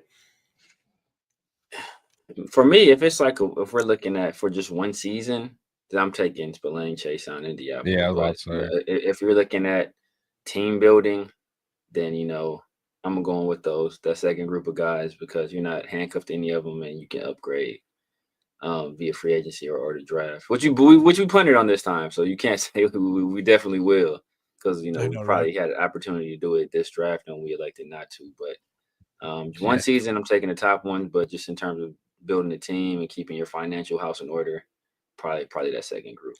Let's say I would take the top one because look, White is freaking suspect right now. I mean, again, guys, I tried to chop up a little bit of that Texans season last year, and I could not find him. Yeah, in the one game that he had 6 tackles. Find him at all. The one game he had 6 tackles, I was like, okay, maybe this is one I can take a look at. Calm down. I was like, maybe this is a game I can take a look at. All his tackles were on special teams. Yeah. I was like, God damn, like I just wasted 45 minutes trying to find his ass. And all right, you'll find him this year. You'll find him this year. I hope so. I hope so. Salute to Jeff. Salute to Jeff. I'm with Jeff. ACB. Man. Yeah, 2025. Special teams, man. Hey, you know what? That is the third phase of the game. Okay, calm down. It is. Where's he at? Hold on. No one did great, and since we paying him in pork rinds and Kool-Aid, so we can not like we care. Where are you playing at? We can play a special teams. We can do whatever we need to. Yeah. Alec M. Chin's gonna knock fools off. Okay, so look, I had clips of Chin ready to go. We're gonna hit it up today, but because of the news of Pratt, I decided to go with this because you never know. He can get signed tomorrow to somewhere else, and we missed the opportunity. But I got clips of Chin, so make sure you hit that notification so you know when we do that, because that one's interesting. It's going to tell a story. I'm just letting you know. And so, all right, we'll get to the next one. Let's see. All right, so he's right here. This one's a good breakdown, and this is him again. Looked like kind of dropping into zone coverage, but does a good job of coming up and making tackles on the running back. So he's here. The zone coverage. Good tackle. Good, he's a short tackler for the most part, at least from what I see. And that's how you got to approach it, right? It's still somewhat open space. You're still far enough away from the sideline where that running back can make a move, get up that sideline. And so good breakdown, secure that tackle. So I'll take that. Again, looking more at just his pass coverage ability and him being able to be efficient in the passing game. All right, let me see. I want to make sure. Raider, why you're saying next year's draft, we have to get a linebacker in day 2 of the draft. Man, should have got a linebacker day 2 this year. But we'll see. Robert, man, you hate Pratt. All right, I feel you. Praying ain't all that. But we're not saying that because trust me, there's bad stuff too. There is. We're showing it. So you just can't overlook 148 tackles. Can't overlook it. So you definitely want to do your homework just to see what does that look like. All right, so this one, another pass play. Then we're going to jump into the run plays in just a little bit. Good zone drop and good close. So he's right here. They're going to drop into zone coverage. We'll kind of run it through. Good communication.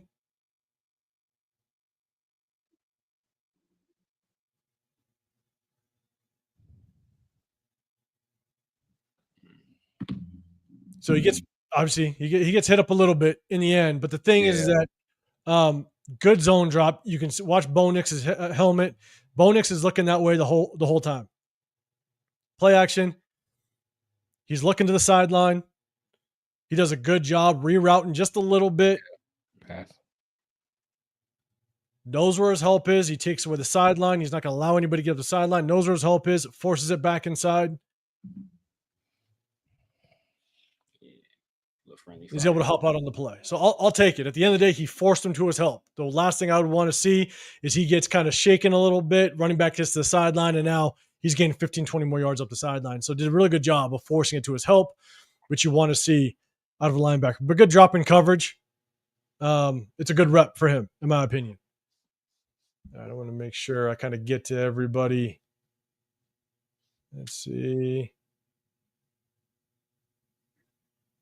All right. I just want to make sure I get to many people that see that week is this compared to what week is this compared to the KC game? This is week 16.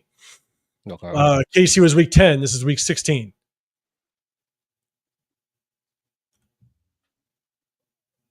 All right. So this is a good drop into zone coverage again, but good job. In my opinion, just drop into the seam, and I'll break this thing down a little bit. He's here on the hash.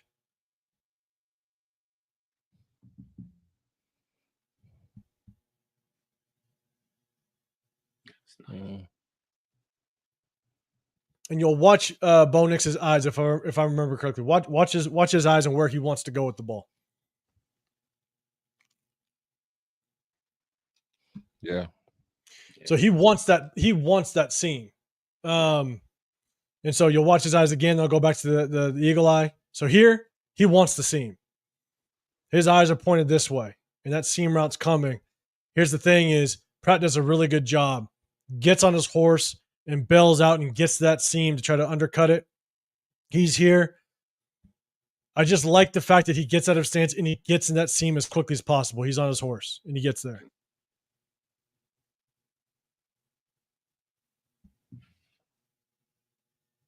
And so, in my opinion, just good rep. Good rep. Again, a lot of knocks on his pass coverage. Hopefully this is a sign. At least we see some good in Kansas City. We see some good against the Broncos. Hopefully it remained consistent throughout the season. Hard to tell. But based on the game's film so far, not as bad as some people have kind of made it out to be. But again, it's just 2 games. All right. So I'm not saying it's not. Let's see. Chewy, he's too locked in on the quarterback on that play. So I don't know if I'm behind too much. I might be behind pretty bad. You're behind. My bad. I think it was on. If you guys, I think it was going to play with the boot action where you missed the cutback. Got it. My bad. I'm gonna try to catch up, guys. If you can, remember, hit that hashtag Raiders because I'm gonna keep scrolling. Hit that hashtag Raiders if you got a comment because I'll keep scrolling because I definitely want to keep up with the comments with the play. So.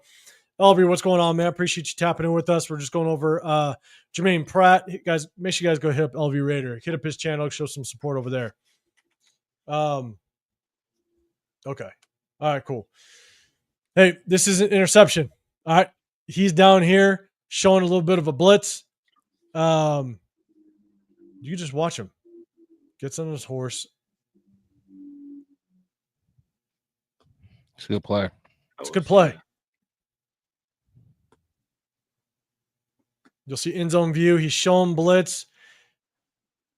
Bo Nix does somewhat of a quarter roll to his right a little bit. He opens up.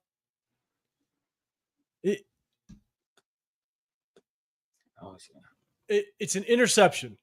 A little bit of semi-luck too, all right?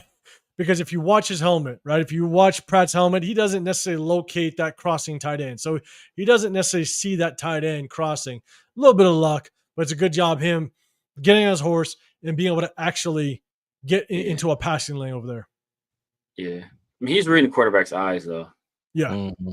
And it looks like he can feel, like he has in that situation, it looks like he has a feel for it because he's almost mirroring that guy, like exactly where he's at. And Bo Nix didn't see him at all. No. So it's a good drop. It's a good drop. Way to get into a passing lane. Severe, like you said, reading his eyes. And so he's able to create the turnover. That was it. That's the easiest pick. Right. Yeah. Trevon Merrick would have dropped that, though.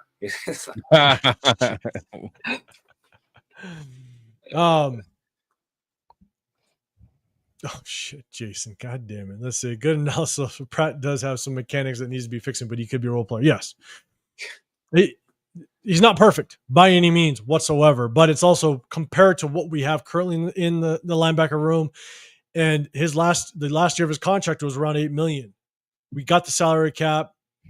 We got some question marks. So we'll definitely we'll wrap it up and kind of give us our take. So we got a couple more pass plays, and then we get into the run side of things.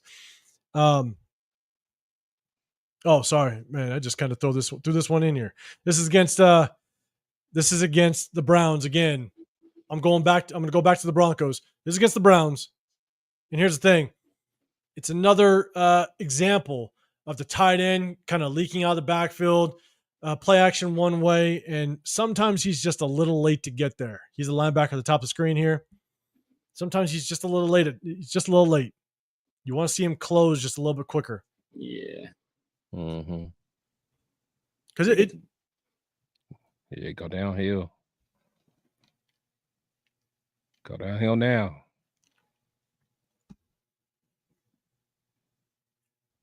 And so, just want to see a little more. It's nothing. That's not bad, but you want to see just a little more quicker reaction to him. Yeah. Was that Njoku? Yep. Yeah.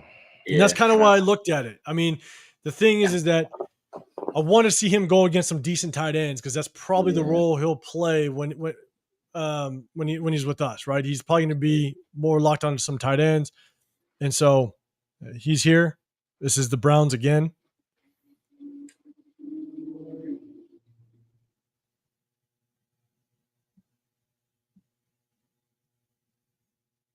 And again, just want to see. And this is where it's like in some cases, he actually looks like he's got some speed, but then some, it's like he's just slow to get there. Now, I believe this is week 6 of the season. So again, he's down here. You want to see him to be able to just kind of get on his horse and get to that tight end just a little bit quicker instead of, the back out of the backfield.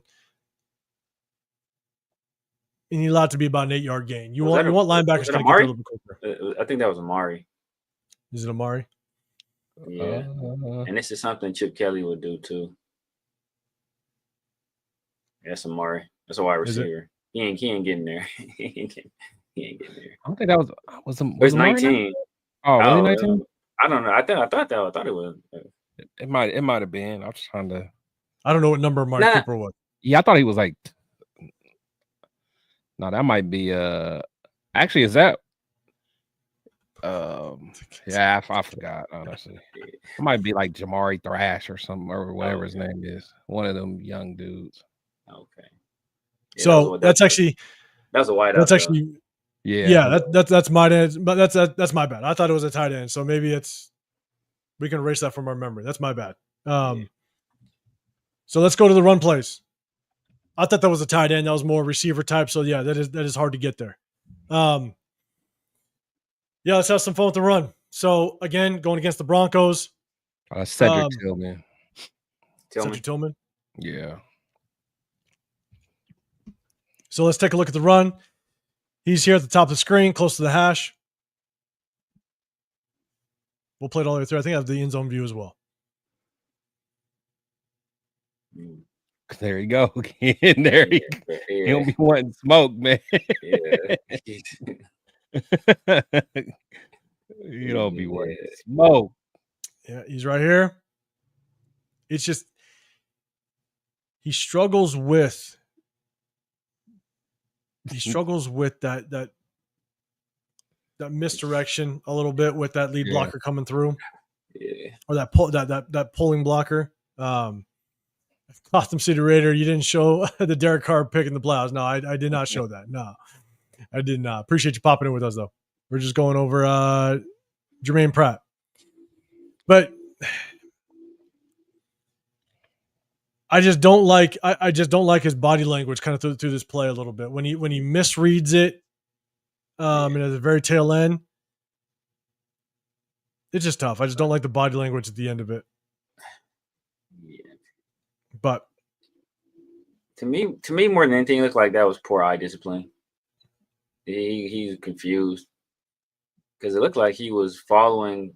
Not like, I don't know if he was necessarily not trying to be in the play, but it looks like he got fooled. See, he's like going that way. So I don't know if he thinks that guy has the ball. He's following 84. Yeah. So he just looks like just poor eye discipline more than anything. And what's in basically on this play, what isn't good is he's not understanding or seeing what's happening in front of him, right? Yeah. There's just a tight end. Yeah. There's only a tight end. This receiver goes in motions, then he bounces back. So he bounces back, he retraces back. You have a corner and safety on top. So you can play the run all day long. You have time to basically scrape down, look for any cutback. And if it is play action, then you can delay and get back to help out on Bo Nix potentially taking off because you only have a single tight end. You have a corner and a safety on top. So it's understanding where your help is versus what the formation is. And to me, it just feels like he doesn't see it. And so that's why he committed so much to this receiver trying to leak out to the backside. And again, all that guy is to truly hold that linebacker. Yeah. And he sucked into it. Yeah. That's all the tight end, that's all that motion does is it holds the backside linebacker. And he allowed it to happen, unfortunately.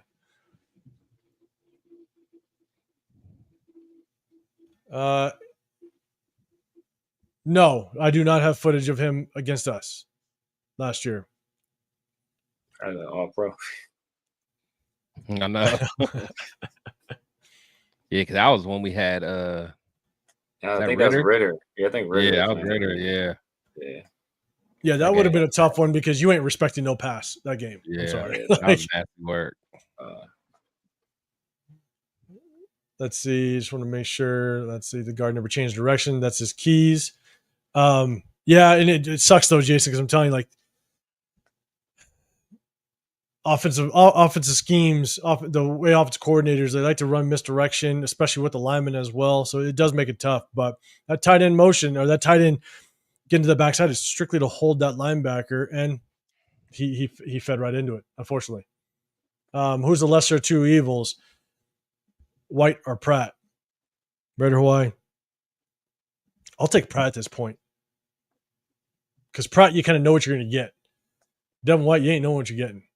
That's just my opinion. A Pro Bowler.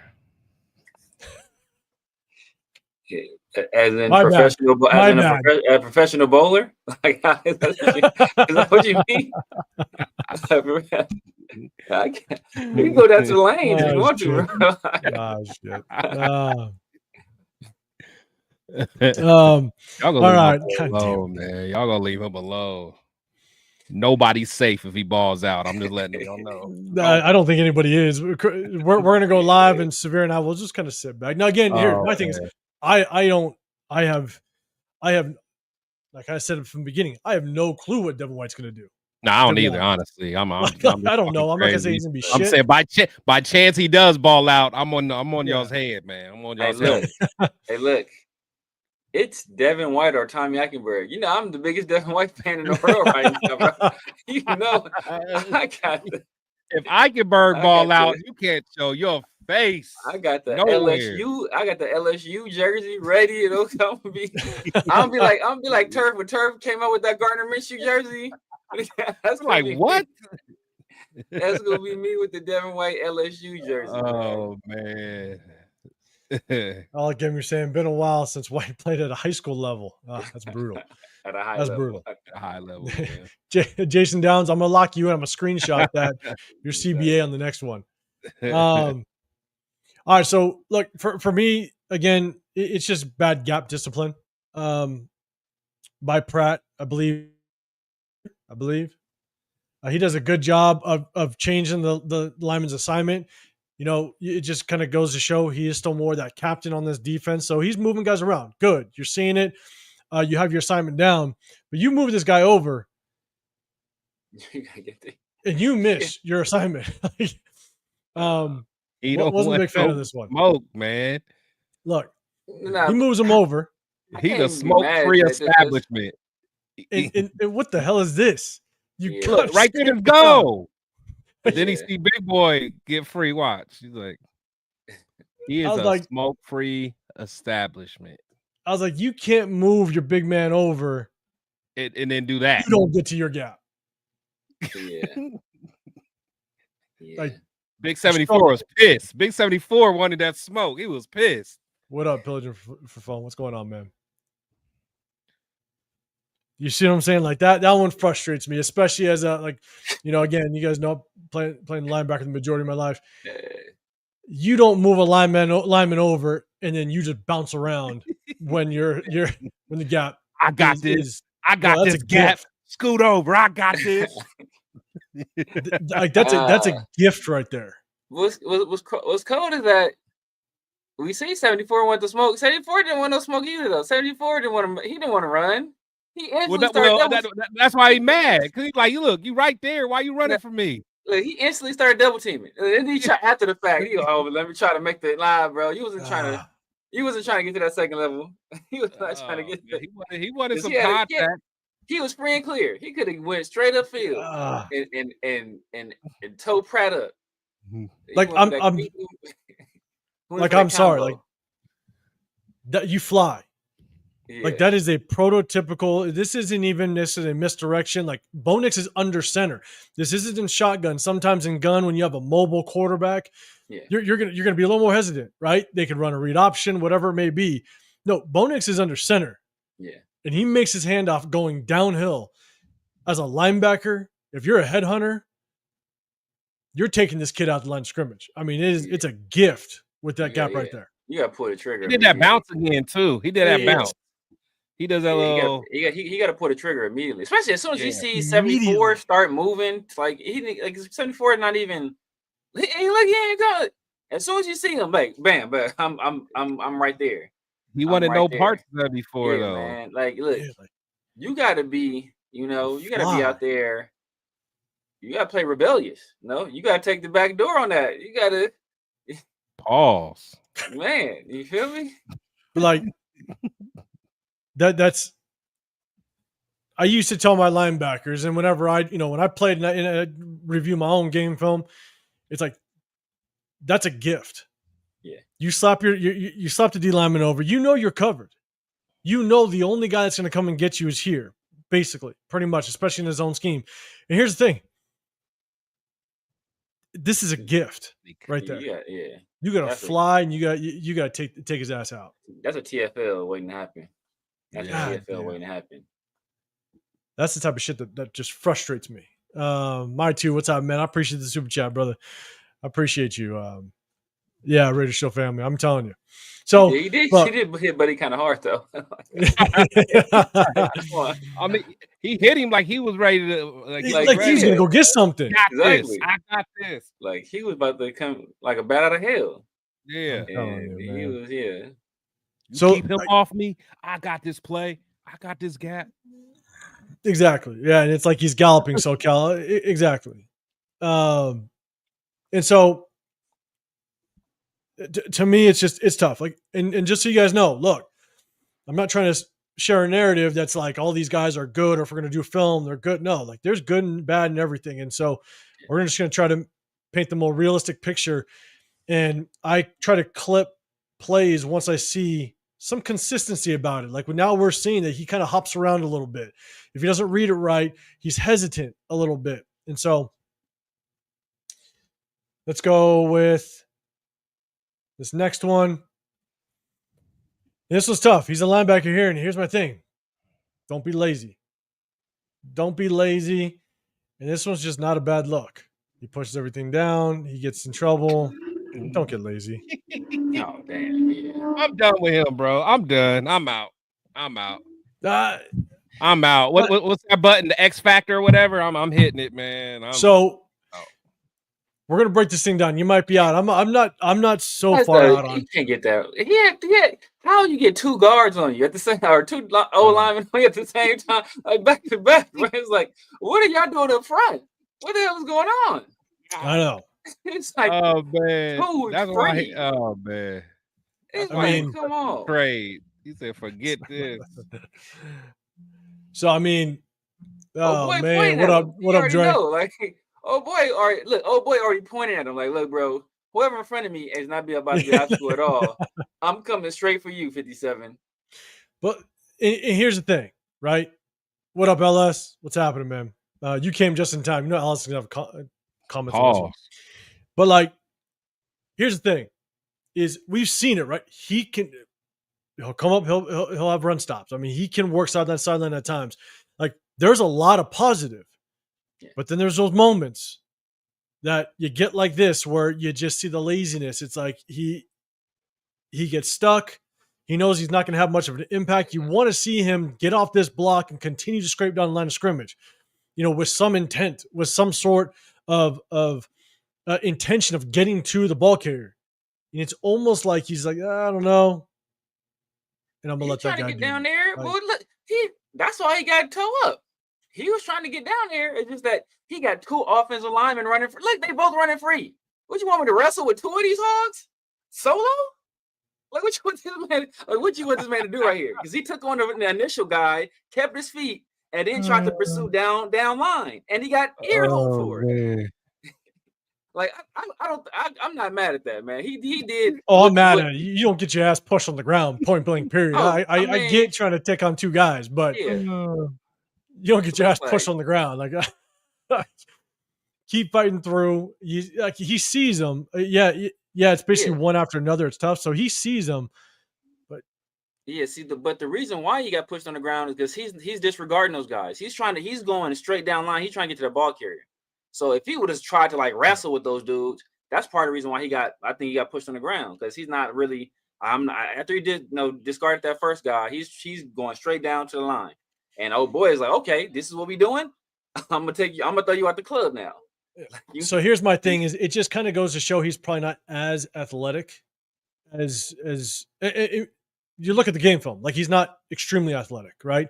And so a more athletic linebacker would probably see the second guy and possibly dip underneath those hands a little bit. Just avoid giving that second offensive lineman his entire chest, right? You're going to try to avoid that some way, somehow. You didn't give him his chest? Oh, boy, he just took him. That's all shoulder. That's shoulder action right there, man. I'm sorry.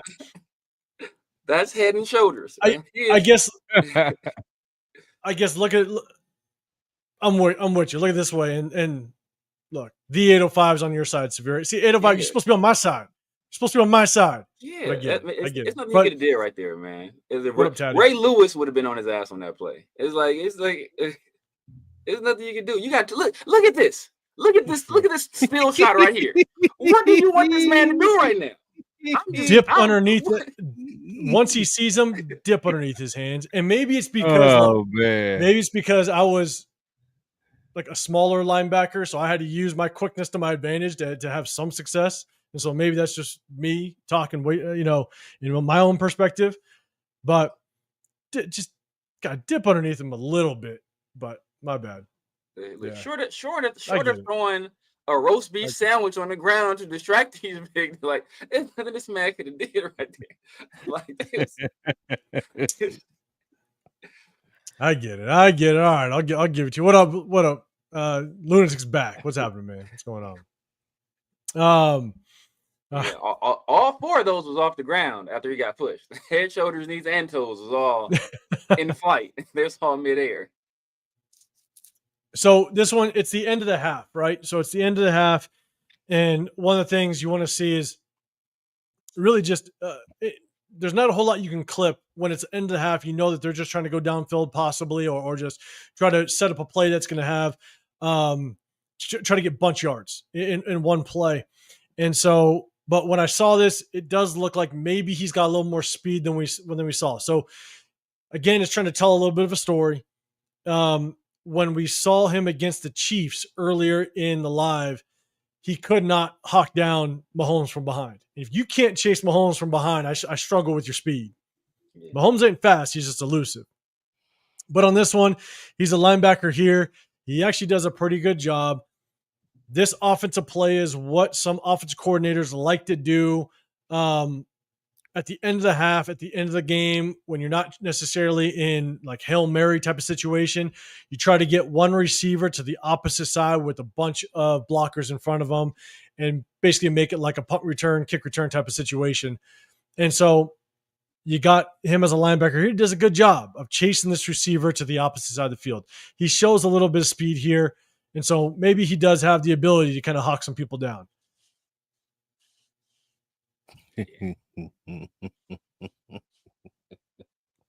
So he's right here. Does a decent job. That's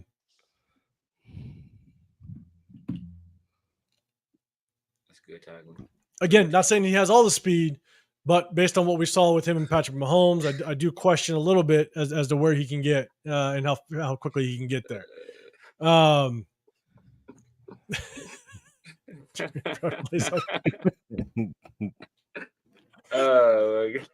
Hey, you just wait. All right, LS, you just wait.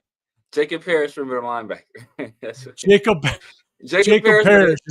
Parrish would have dipped under those 2 offensive linemen, tied their shoelaces, made them trip over themselves, and then he made the tackle. Remember the name, God damn it! You remember the name, LS. We trust me. Next year's mock draft. Oh man, I'm giving y'all shit. That's all I got to say. It's all gonna work out. You gave us shit this year. It's gonna keep rolling. It's gonna keep rolling. God damn it. Yeah. All right, we're gonna put that up there. Jesus Christ. All right, we're gonna go to the next one. We got a handful left. Again, we're talking about. I think now. You take that back. Let's see. You take that back. Let's go. All right. Here is at linebacker. Look, a lot of times you talk about communication. You want linebackers that are able to communicate, keep the communication prior to plays. That means you're understanding what's going on. We just saw him. Unfortunately, he didn't sustain his gap, but he moved over his interior defensive lineman. So he sees things. It's always moving. And so you have him here. He does a good job. He actually slides down with the motion. He keeps his communication. And you can see he points to his backside safety. He's basically saying, look, in this type of situation, they're in double tight. They're in a very tight formation. And so most likely these linebackers, when you're a double tight type of formation, these linebackers are read and run all day long. They're most likely in probably a cover 3, which means this safety is most likely to be that extra linebacker that comes up into the box. And so he's pointing them down. You got motion. It keeps it a balanced formation. This safety's got to help with run support. And I think that's what he's waving them off to do. And so, unfortunately, the safety's there. He's there late, but I just wanted to kind of point this one out because a lot of times we struggled. We saw it, maybe not last year. No, we saw it last year. There was a lack of communication on our defense. Oh, yeah. And there was multiple times in the film that you see him doing a lot of communicating, a lot of pointing. And so it's definitely something we want to bring to this defense if we do bring him on. I do think that's what he does bring. And so, again, he doesn't necessarily make the play, but you can just see motion. He's communicating to his teammates. He understands what's going on. Looks like he over pursues a little bit, but he's expecting that safety to come up and help in the box, which I think that safety was just late to do it. All right, let's see. Let's go to the next one.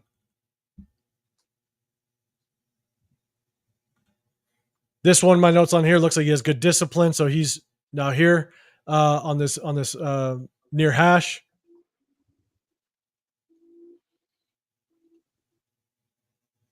Mm. We'll go end zone view. Actually, I'll go Eagle sky view one more time. It's a good step up into the gap. Hard part is look how upright he is again. Right. He continues to play upright. I think that kind of hinders him a little bit. But good play, but he's still just so upright. He's bouncing all the time. Bounce. Yeah. Bounce. That's a bad habit. Like if 84, all right, this guy that pulls, if 84 actually locates him sooner and actually gets a hold of him, I could see him taking him out of the play with him being so upright. Who's 84? Is that old boy? Is that Vele? No, I think Vele was like 17. Oh, okay. So good play. Again, just kind of a little too upright.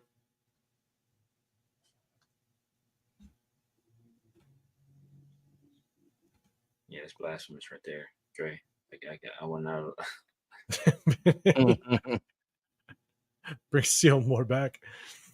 Oh man, Falcons got stupid paying Diablo so much.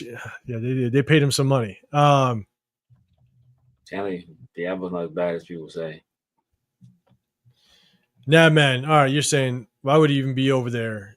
Though, if you look at the play again, he left a huge opening for a slip out the back or tight end. Are you talking about the previous? I'm guessing you're talking about the previous play. What time was that? 6:51. Sometimes it's film study. Nah, man. Are you talking about this one with the communication? Let me know. Yeah. Oh, you said prior. Okay. So I'm guessing it was this one.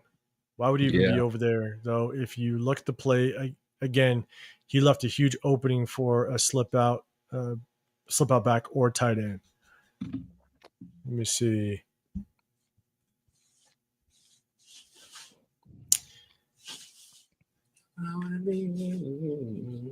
Are you saying an opening on the backside here? Because remember, I think you over pursued a little bit, thinking that 27 was going to help fill in the box. Yeah. Because that's it. I mean, he doesn't have a responsibility for a back or a tight end to slip out to the backside of that play. So, if that's the one you're talking about. So let me see. This is the one we kind of just went over. Okay.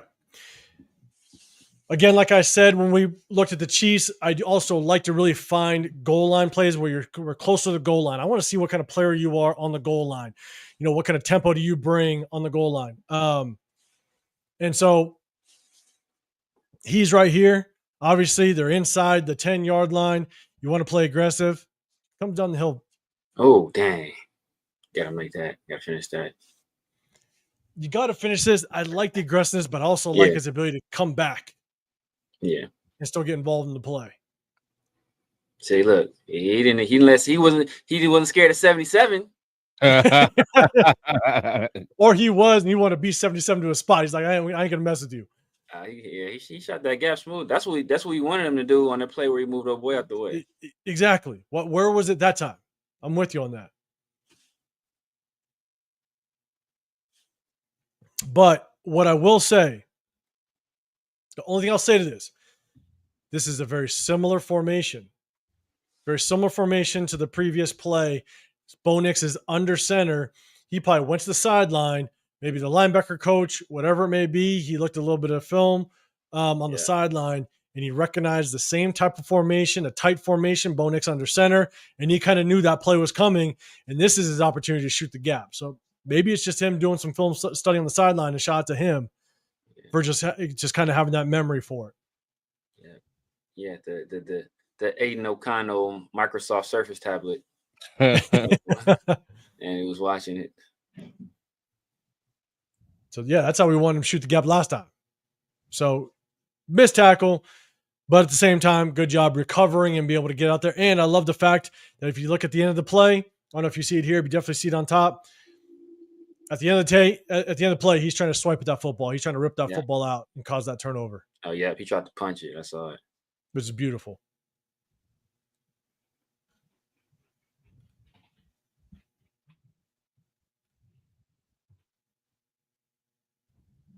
Yeah. So Raiders leadership, son of a coach. Is Pratt a son of a coach? Let me know. I wasn't aware of that. All right, we got just a few more.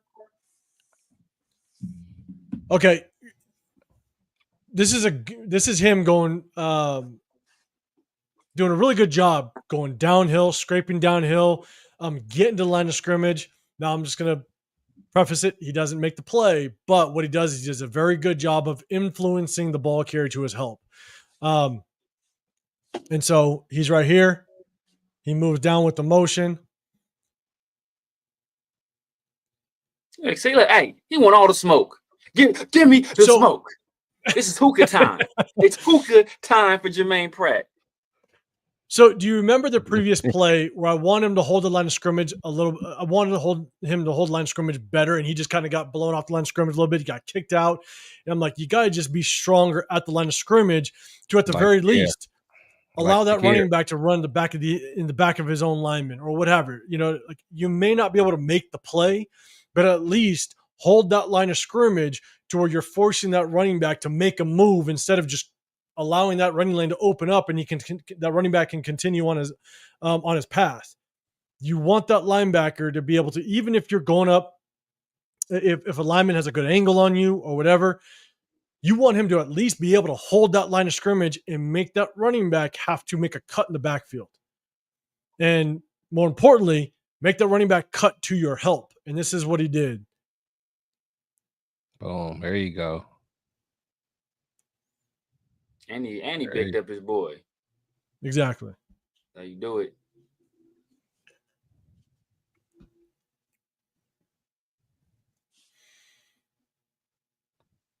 It's like he was pursuing with a purpose right there. Yeah. Like he got on his horse and was going.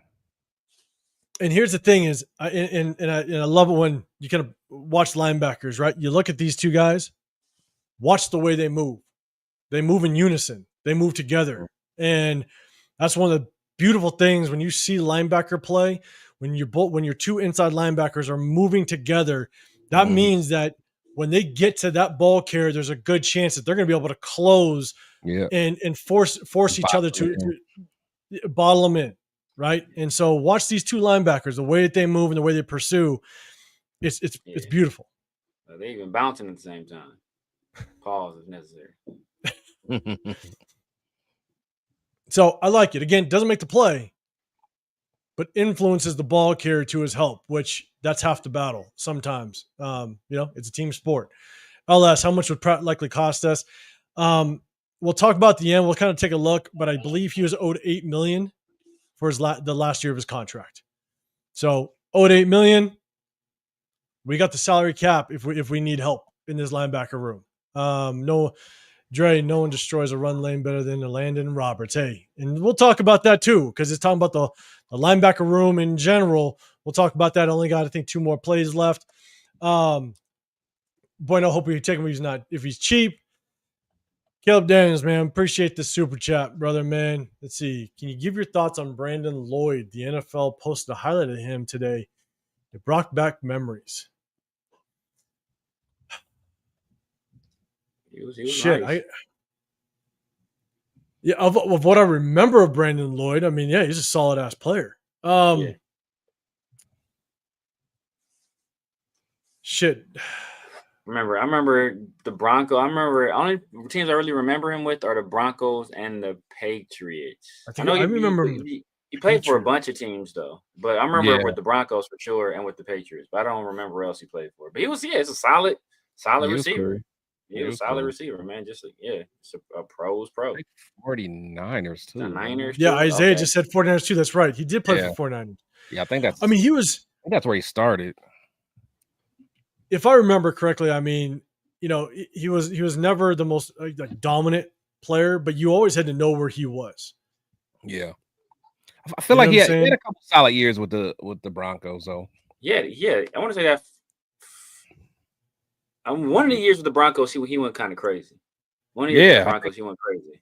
Yeah, I think I do remember that. I think was that the year? Pro Bowler. Maybe even all. Was that the year? Was Josh there? Was that the year with Josh? Ooh, was it? It was because I was. That may have been a year before because. What year did Josh get there? What was he there? Was Josh there when Hugh Jackson was coaching? Yes, because remember he drafted Tebow, and Tebow. That's the year they made the playoffs. That may have been that may have been McDaniels then.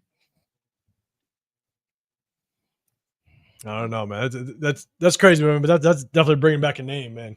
Yeah. You said NFL post some highlights on him, man. I mean, may have to go back and look at some of those highlights. Crazy. That's a random person to post highlights. It is, man. That's why he kind of caught me off guard. I'm like in defensive mode, and I'm like, Brandon Lloyd, that's the receiver, right? Yeah, that's crazy, man. But hey, I appreciate the super chat, brother. I definitely appreciate it. Yeah, man. All right, your key takeaways. I got a couple more. I'm gonna star that one. We'll kind of go back to it. Let's see. Isaiah doing some spectacular catches. Okay, I remember that. I do. Okay, I do remember. I think didn't he have some like crazy one-handed catch? Man, I could picture it, but I just can't remember if it was him. Yeah. But yeah, okay, yeah. I said 49ers. Yeah, Taddy said Niners too. So look, this is a good scrape down the line of scrimmage. Again, we got two more plays, run plays. He's right here, and there's something I really like about this play with him. He makes tackle, which is good. Not the most impactful play, but again, when play goes away, when you're opposite linebacker, you're not expected to make the play at the line of scrimmage, right? I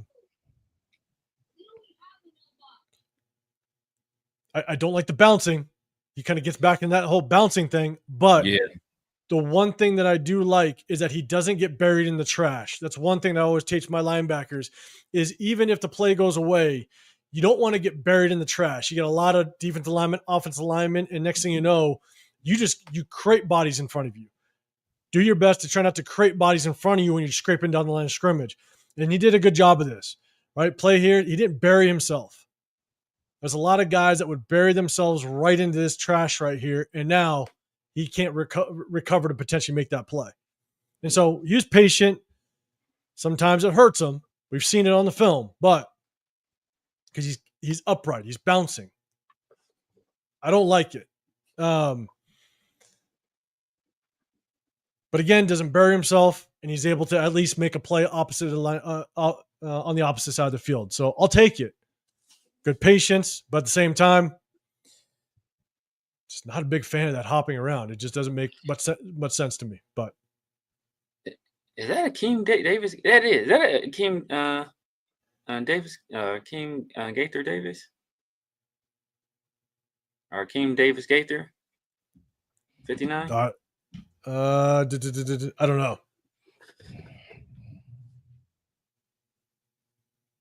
Yeah, Akeem Davis. I remember a year he came out. He came out of App State. I wanted us to grab him. It looks like it. Davis Gaither? Yeah. Yeah, looks like it. Looks like it, yeah. Yeah, I remember a year he came out. I wanted us to grab him. He was out of App State. You still want to grab him? Cool. Cool. All right, let's go. All right, last one. To me, he's right here on the hash. My note says good shed and run fill on ISO, so it's more of an ISO play coming right at him.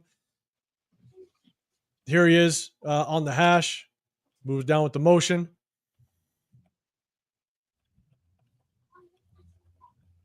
This does a better job of just taking on the block on that one. So here he is.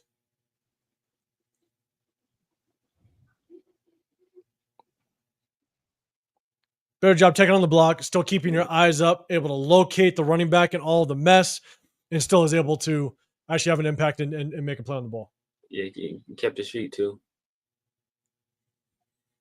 One thing I do like, in all honesty, is his awareness is there pre-snap. That motion goes, he's the first one to move. And so he sees it. He's not late to react to a lot of it. Motion goes, he takes off. He's the first one to move. He's the first one to get set. So I do like the fact that he's constantly making sure that he's ready. But again, good job. Good awareness, eyes open, and being able to still close on the ball carrier and make the play. Taddy, okay, so we went over a lot of pass coverage with him. So we did probably around 15 to 16 pass plays, coverage plays against KC in the very beginning of the live. And then we did, I want to say, around 13 pass plays of the Broncos right before this. So make sure you go back and take a look at those. And the way that I do it is I'll put the pass plays together so you get a good, consistent look at what he looks like in pass coverage. And then I lump the run plays together so we don't jump around too much. So, but let's see. That is all right. That's the end of it. That's everything. We were going to do Jeremy Chin, but because of the news, we went ahead and broke down Germaine Pratt. Obviously, our linebacking room there's a lot of question marks. There's a lot of question marks on who is going to, start, who's going to be productive. Obviously, we know Landon Roberts is most likely going to be that starter, that green dot guy. I think we have some confidence he could be that downhill runner or the downhill linebacker. But Devin White, question mark. Amari Gainer, a lot of people like him, but still question mark. Eichenberg, question mark. Jalen Smith, massive question mark. So there's just too many question marks. So with his production, it's at least worth a look to see, okay, what does this guy have? What can he bring to the table? So let me bring back Nabman's because I did start. Nabman, your key takeaways in this film study is if he makes the proper read, he's effective as hell. But if not, he gives up a bit. However, we got to put into account each play, how many snaps so far. Is he tired? The one thing I will say is he's probably not, only because that Bengals offense was pretty good and they were able to sustain some drives. I got to believe they did a pretty good job of keeping the time of possession fairly 50-50. I would assume. I didn't dive too deep into it. The only thing is you kind of think in chat, I'm going to ask you, would you want to bring him into this locker room, in his linebacker room, is you also got to remember sometimes you got to make up for the lack of talent around you. And the Cincinnati's defense was not very good as a whole unit. And so does that hinder some of his production or his ability to be like the missed tackles? Sometimes you have missed tackles, man, because you're trying to make tackles with a million people around you because D linemen are getting blocked into you. And so you're trying to attempt a lot of arm tackles with a lot of mess in front of you. So just kind of keep that in mind, but let's do this. Appreciate everybody rocking with us. Make sure you guys hit that like button and subscribe at the same time. I got Chris, Protect the Show podcast. Make sure you guys head over there. If you're not on his channel, got The Severe Raider as well. And I'm 805 Real Talk Raider Nation, man. We hit you guys on Sundays and Tuesdays. We break down film now. It's a little dead, but also we break down in the middle of the season after each and every game. So guys, make sure you guys tap into that. And so, all right, so let's do this. Let's give our last takes on just what we like or dislike about Pratt and whether or not we want to bring him in to the into the locker room. So chat, let us know. Chris, I'm gonna throw it to you first. What's your thoughts? Do you think we should take a flyer on him? Again, I know cost probably is a big factor. If we could get him for around that, let's say it's around 7-8 million. We got, I believe, 32 million left in salary cap space. Would you take a flyer on him, maybe a 1 year, and bring him in for help? I don't know. I'm really on the fence on him. Because I do feel, ex-captain, could provide some leadership. But it really bothered me just seeing some of the laziness out there. But then again, his D line, his front four play wasn't that good, except Hendricks, of course, is a beast. But I just feel like he showed good instincts at times. He did flash some good playing, but I don't know, man. That laziness, it just kind of turned me off a little bit as far as and then just taking on blocks sometime.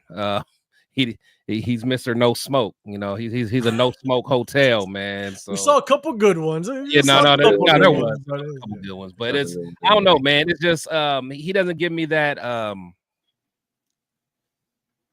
because to me it's like his athletic ability isn't top notch. So it's almost like he's like a Denzel Perryman type linebacker, but without the dog in him. You know what I'm saying? At least Denzel had some dog in him. I don't. Denzel would fly too. That's what I'm saying. Like I don't get that in him. Like Spillane had some dog in him, and you guys know, like I just like my linebackers have some dog. So unless it's real cheap, I'd probably pass.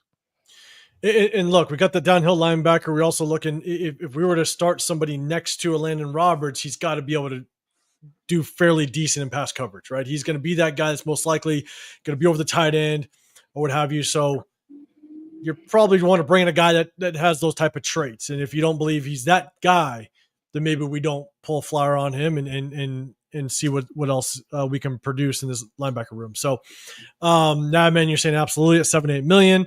Severe, I'll throw it to you, man. Would you want to take a flyer on him? Again, we're probably assuming around 7-8 million. Maybe we could pull the trigger. What would you take? Would you take a shot at him? Yeah, I'd probably take a flyer on him, man. Just because you guys know my feelings on my feelings on White and Eichenberg are well documented. Okay, I don't think I need to go into too much detail about that. So just to have an option to keep them off the field. I keep them off the field. Just more layers of separation between them and playing time. Just, but I like some of what I saw there. I like some of what I saw there. We talked about his intelligence, his leadership. We did see, the ability to read and react, to diagnose. Do we wish that sometimes he put the trigger a little bit quicker? Yes, but this last game, right? I know you guys had some issues with some of his effort in that. I think the Week 10 game where maybe he wasn't taking on blockers as aggressively as we would have liked. But we saw, this past game, this Week 16 one we just looked at. Basically, when their season is over, I think the Bengals season was already a wrap. There was already not making the playoffs, and we saw the effort still in that game where he was, what. He's putting his body on the line. He's in there, taking on blockers, trying to make tackles still. So the fact that he has that kind of, that kind of like integrity as a player, right? He's not going to mail it in, even though it's basically playing for nothing. I think that's important. That could cost us. It could in the right situation. Sometimes there's people that just, hey, you know what? take a chill field, right? Take a chill field, but the fact that hey, right now it's all about competition. I think he's a guy that can come in here and compete. He's probably instantly our second best linebacker behind the Landon Roberts. So and that's it's not saying much. It's not saying much, but he's probably instantly our second best linebacker. So I wouldn't be mad at it. I mean, we giving Alex Kappa money, right? And I was here after the show and I saw 5 times as many good plays out of him than we saw all 2.5 hours out of Alex Kappa. So if we can pay Alex Kappa bum ass, I think we can get this dude a little chunk of change. Yeah, Rock saying my drunk opinions pass on Pratt, man. If you happen to drink, salute to you. We'll have a drink with you. Raider Shooter said my issue is that he doesn't seem to know what he's going to do each play. Great then ugly, play to play. Now here's my thing, and this is kind of my take. Is a couple of things. I would hope the laziness didn't continue. Again, we're just looking at 2 plays and stuff like that. So hopefully the laziness doesn't continue. I don't like the fact that he gets upright very quickly and starts bouncing around. That's not a good sign, but you also didn't make 143, 148 tackles. You're flying somewhere in order to make that many tackles. And so I hope the laziness didn't continue. here's my other thing is we should, if Christian Wilkins is playing, we should have a dominant defensive line that's going to keep linemen off of him. And what we're seeing is that if we can keep him clean a little bit, then he'll be able to fly and have an impact role. I agree there. Where the Bengals defensive line just was not very good. And there was just a lot of times where, I mean, shit, 2 offensive linemen hit his ass and put him on the ground. I don't like that he was hit on the ground, but at the same time, 2 offensive linemen had free shots on him. It's like, that means someone else should be making the play. Like, that means D linemen aren't creating double teams and, stuff like that. And so it's like, if you could keep him clean for, 70% of the game, because we have a dominant defensive line that you have to double team. You got to know where Max Crosby and Christian Wilkins, Adam Butler, Malcolm Coots on the opposite side. Man, he might be able to fly and eat all day long with a Landon Roberts. And I do think with Patrick Graham's system, if we start to see more of a 5-2 out of Patrick Graham, which it sounds like they're running quite a bit, I think that if we have 2 true run stoppers on that field, we can have a pretty deadly defense. And you look at what we have to face multiple times a year. We got the Chargers that now have Najee Harris and Amari Hampton. That's going to be nasty to deal with. You got the Broncos that just brought in J.K. Dobbins, which if he stays healthy, he's still a mess to deal with. So when we play the Broncos, because it's a good J.K. is a good. After week 6, if he stays healthy, we good. After week 6, we good. And you got the Chiefs, right? The Chiefs still have Isaiah Pacheco, which they're going to lean on that run game, and he's a hard runner. You know what I'm saying? And I think they still have Kareem Hunt. Kareem Hunt is still just a change the pace back. That's going to be able to just knock out 3-4 yards periodically throughout a game. So Kareem was playing good last year, actually. Yeah. And the thing is, they shored up that offensive line a little bit, right? They still have a solid interior offensive line. So in my opinion, we have so many question marks in this linebacker room. You kind of know what you're going to get with Pratt. You're going to get exactly what you see on film, and if you can keep him clean with a solid defensive front in front of him, I think he'll eat all day long. And so if we can bring somebody in that's going to be another headhunter next to Landon Roberts and kind of set the tone, bring in a Jeremy Chin that's a little more athletic, that can fly sideline to sideline, I wouldn't mind it. I think he's, without question, a pretty damn good upgrade to this linebacker room. So at $7-8 million, I'd pull the trigger, in my opinion. What up, man? What's going on, Phil? Chris, man, make sure you guys go hit his channel up as well. Show some support over there, man. You came in a little bit late. We just went through Germaine Pratt's game film and kind of broke that down. Make sure you check it out, brother. But I appreciate you. But hey, Phil, Chris, Lunatic, if you're still in here, Ginslinger, I haven't seen you, but man, if you watch this a little bit later, we got to link up, man. We got to link up and meet up at Parkway Tavern again and have a good time, share some beers. But that's kind of it, man. I think we're good. We went over the game film.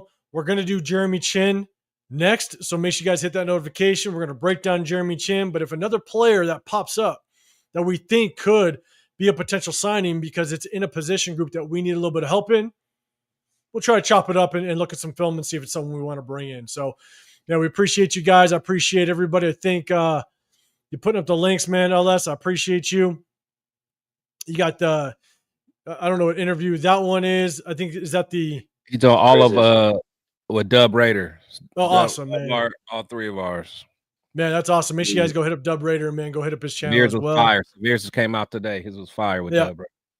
Appreciate it. Absolutely, man. Definitely go check out that interview and check out Dub Raider's channel. And last but not least, if you guys are rocking out week 2, home opener, it's going down. Hit that notification because we're gonna be there and we're gonna rock out with everybody with the Raider Nation. Hit that notification so you do know where we're gonna be at. We're gonna have a good time, man.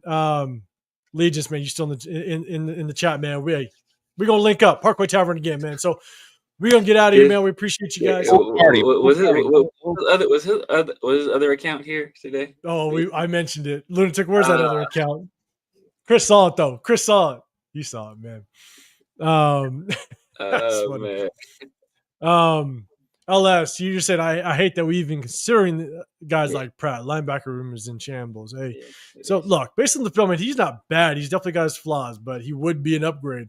So yes, it's a little bit tough, but we're gonna get out of here, guys. Hey, Chris, let everybody know what you got going on throughout the week and what you got happening.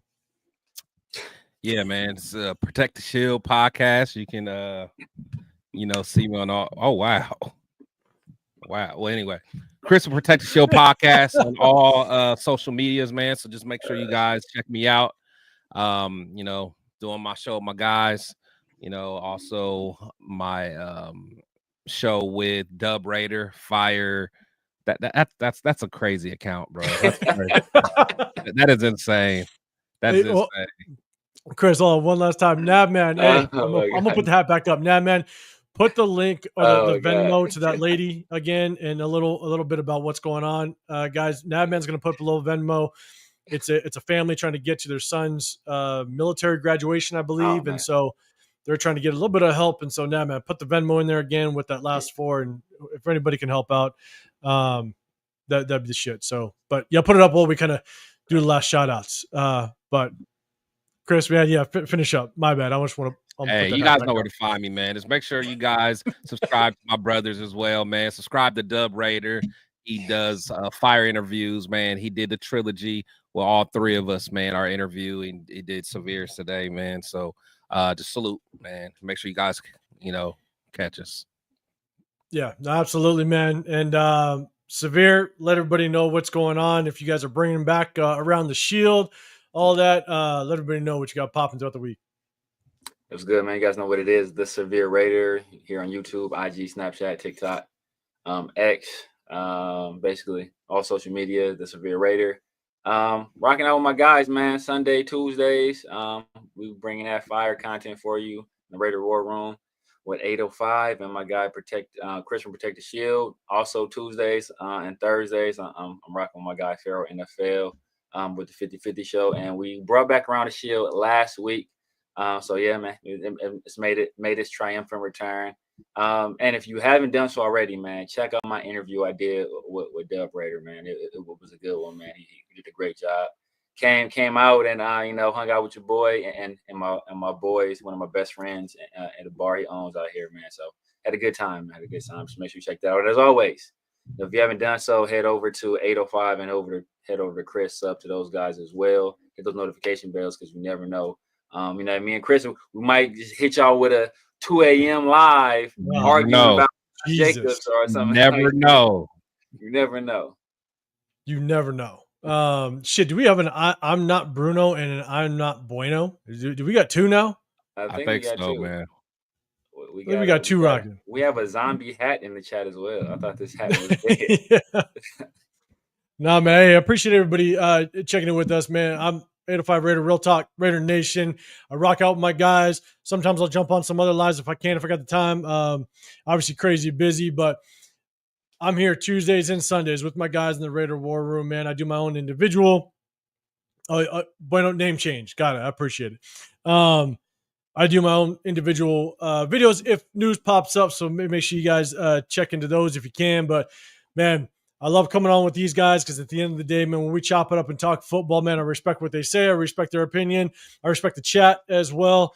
And this is kind of what we do, just kind of our way of being able to kind of show the nation a little bit of not just we talk about it, but at the same time, we have a little bit to give when it comes to just kind of breaking down the game film, because we do it during the season as well. After every single game, we also do a recap of the game on Sundays, but on Tuesday, we chop up the film and we break down the game. We put up clips and just kind of get a good insight when the games go down, because again, the tape don't lie, film don't lie. And at the same time, like I always say, you get some gems like Sweet Feet and unblocked Hall of Famer Tyree Wilson. So we always say it, and film don't lie at the end of the day. So we appreciate you guys checking in with us. At the end of the day, make sure you guys, we don't know what you're going to come back with, Lunatic, after that Friday Live. We just did not know what was going to come of that. I'm just letting you know. You were switching up screens on us behind the scenes. I don't know what was going on.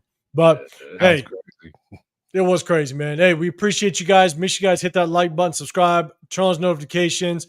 Have a great rest of your week, man. And shit, we'll see you guys on Sunday. We're out of here.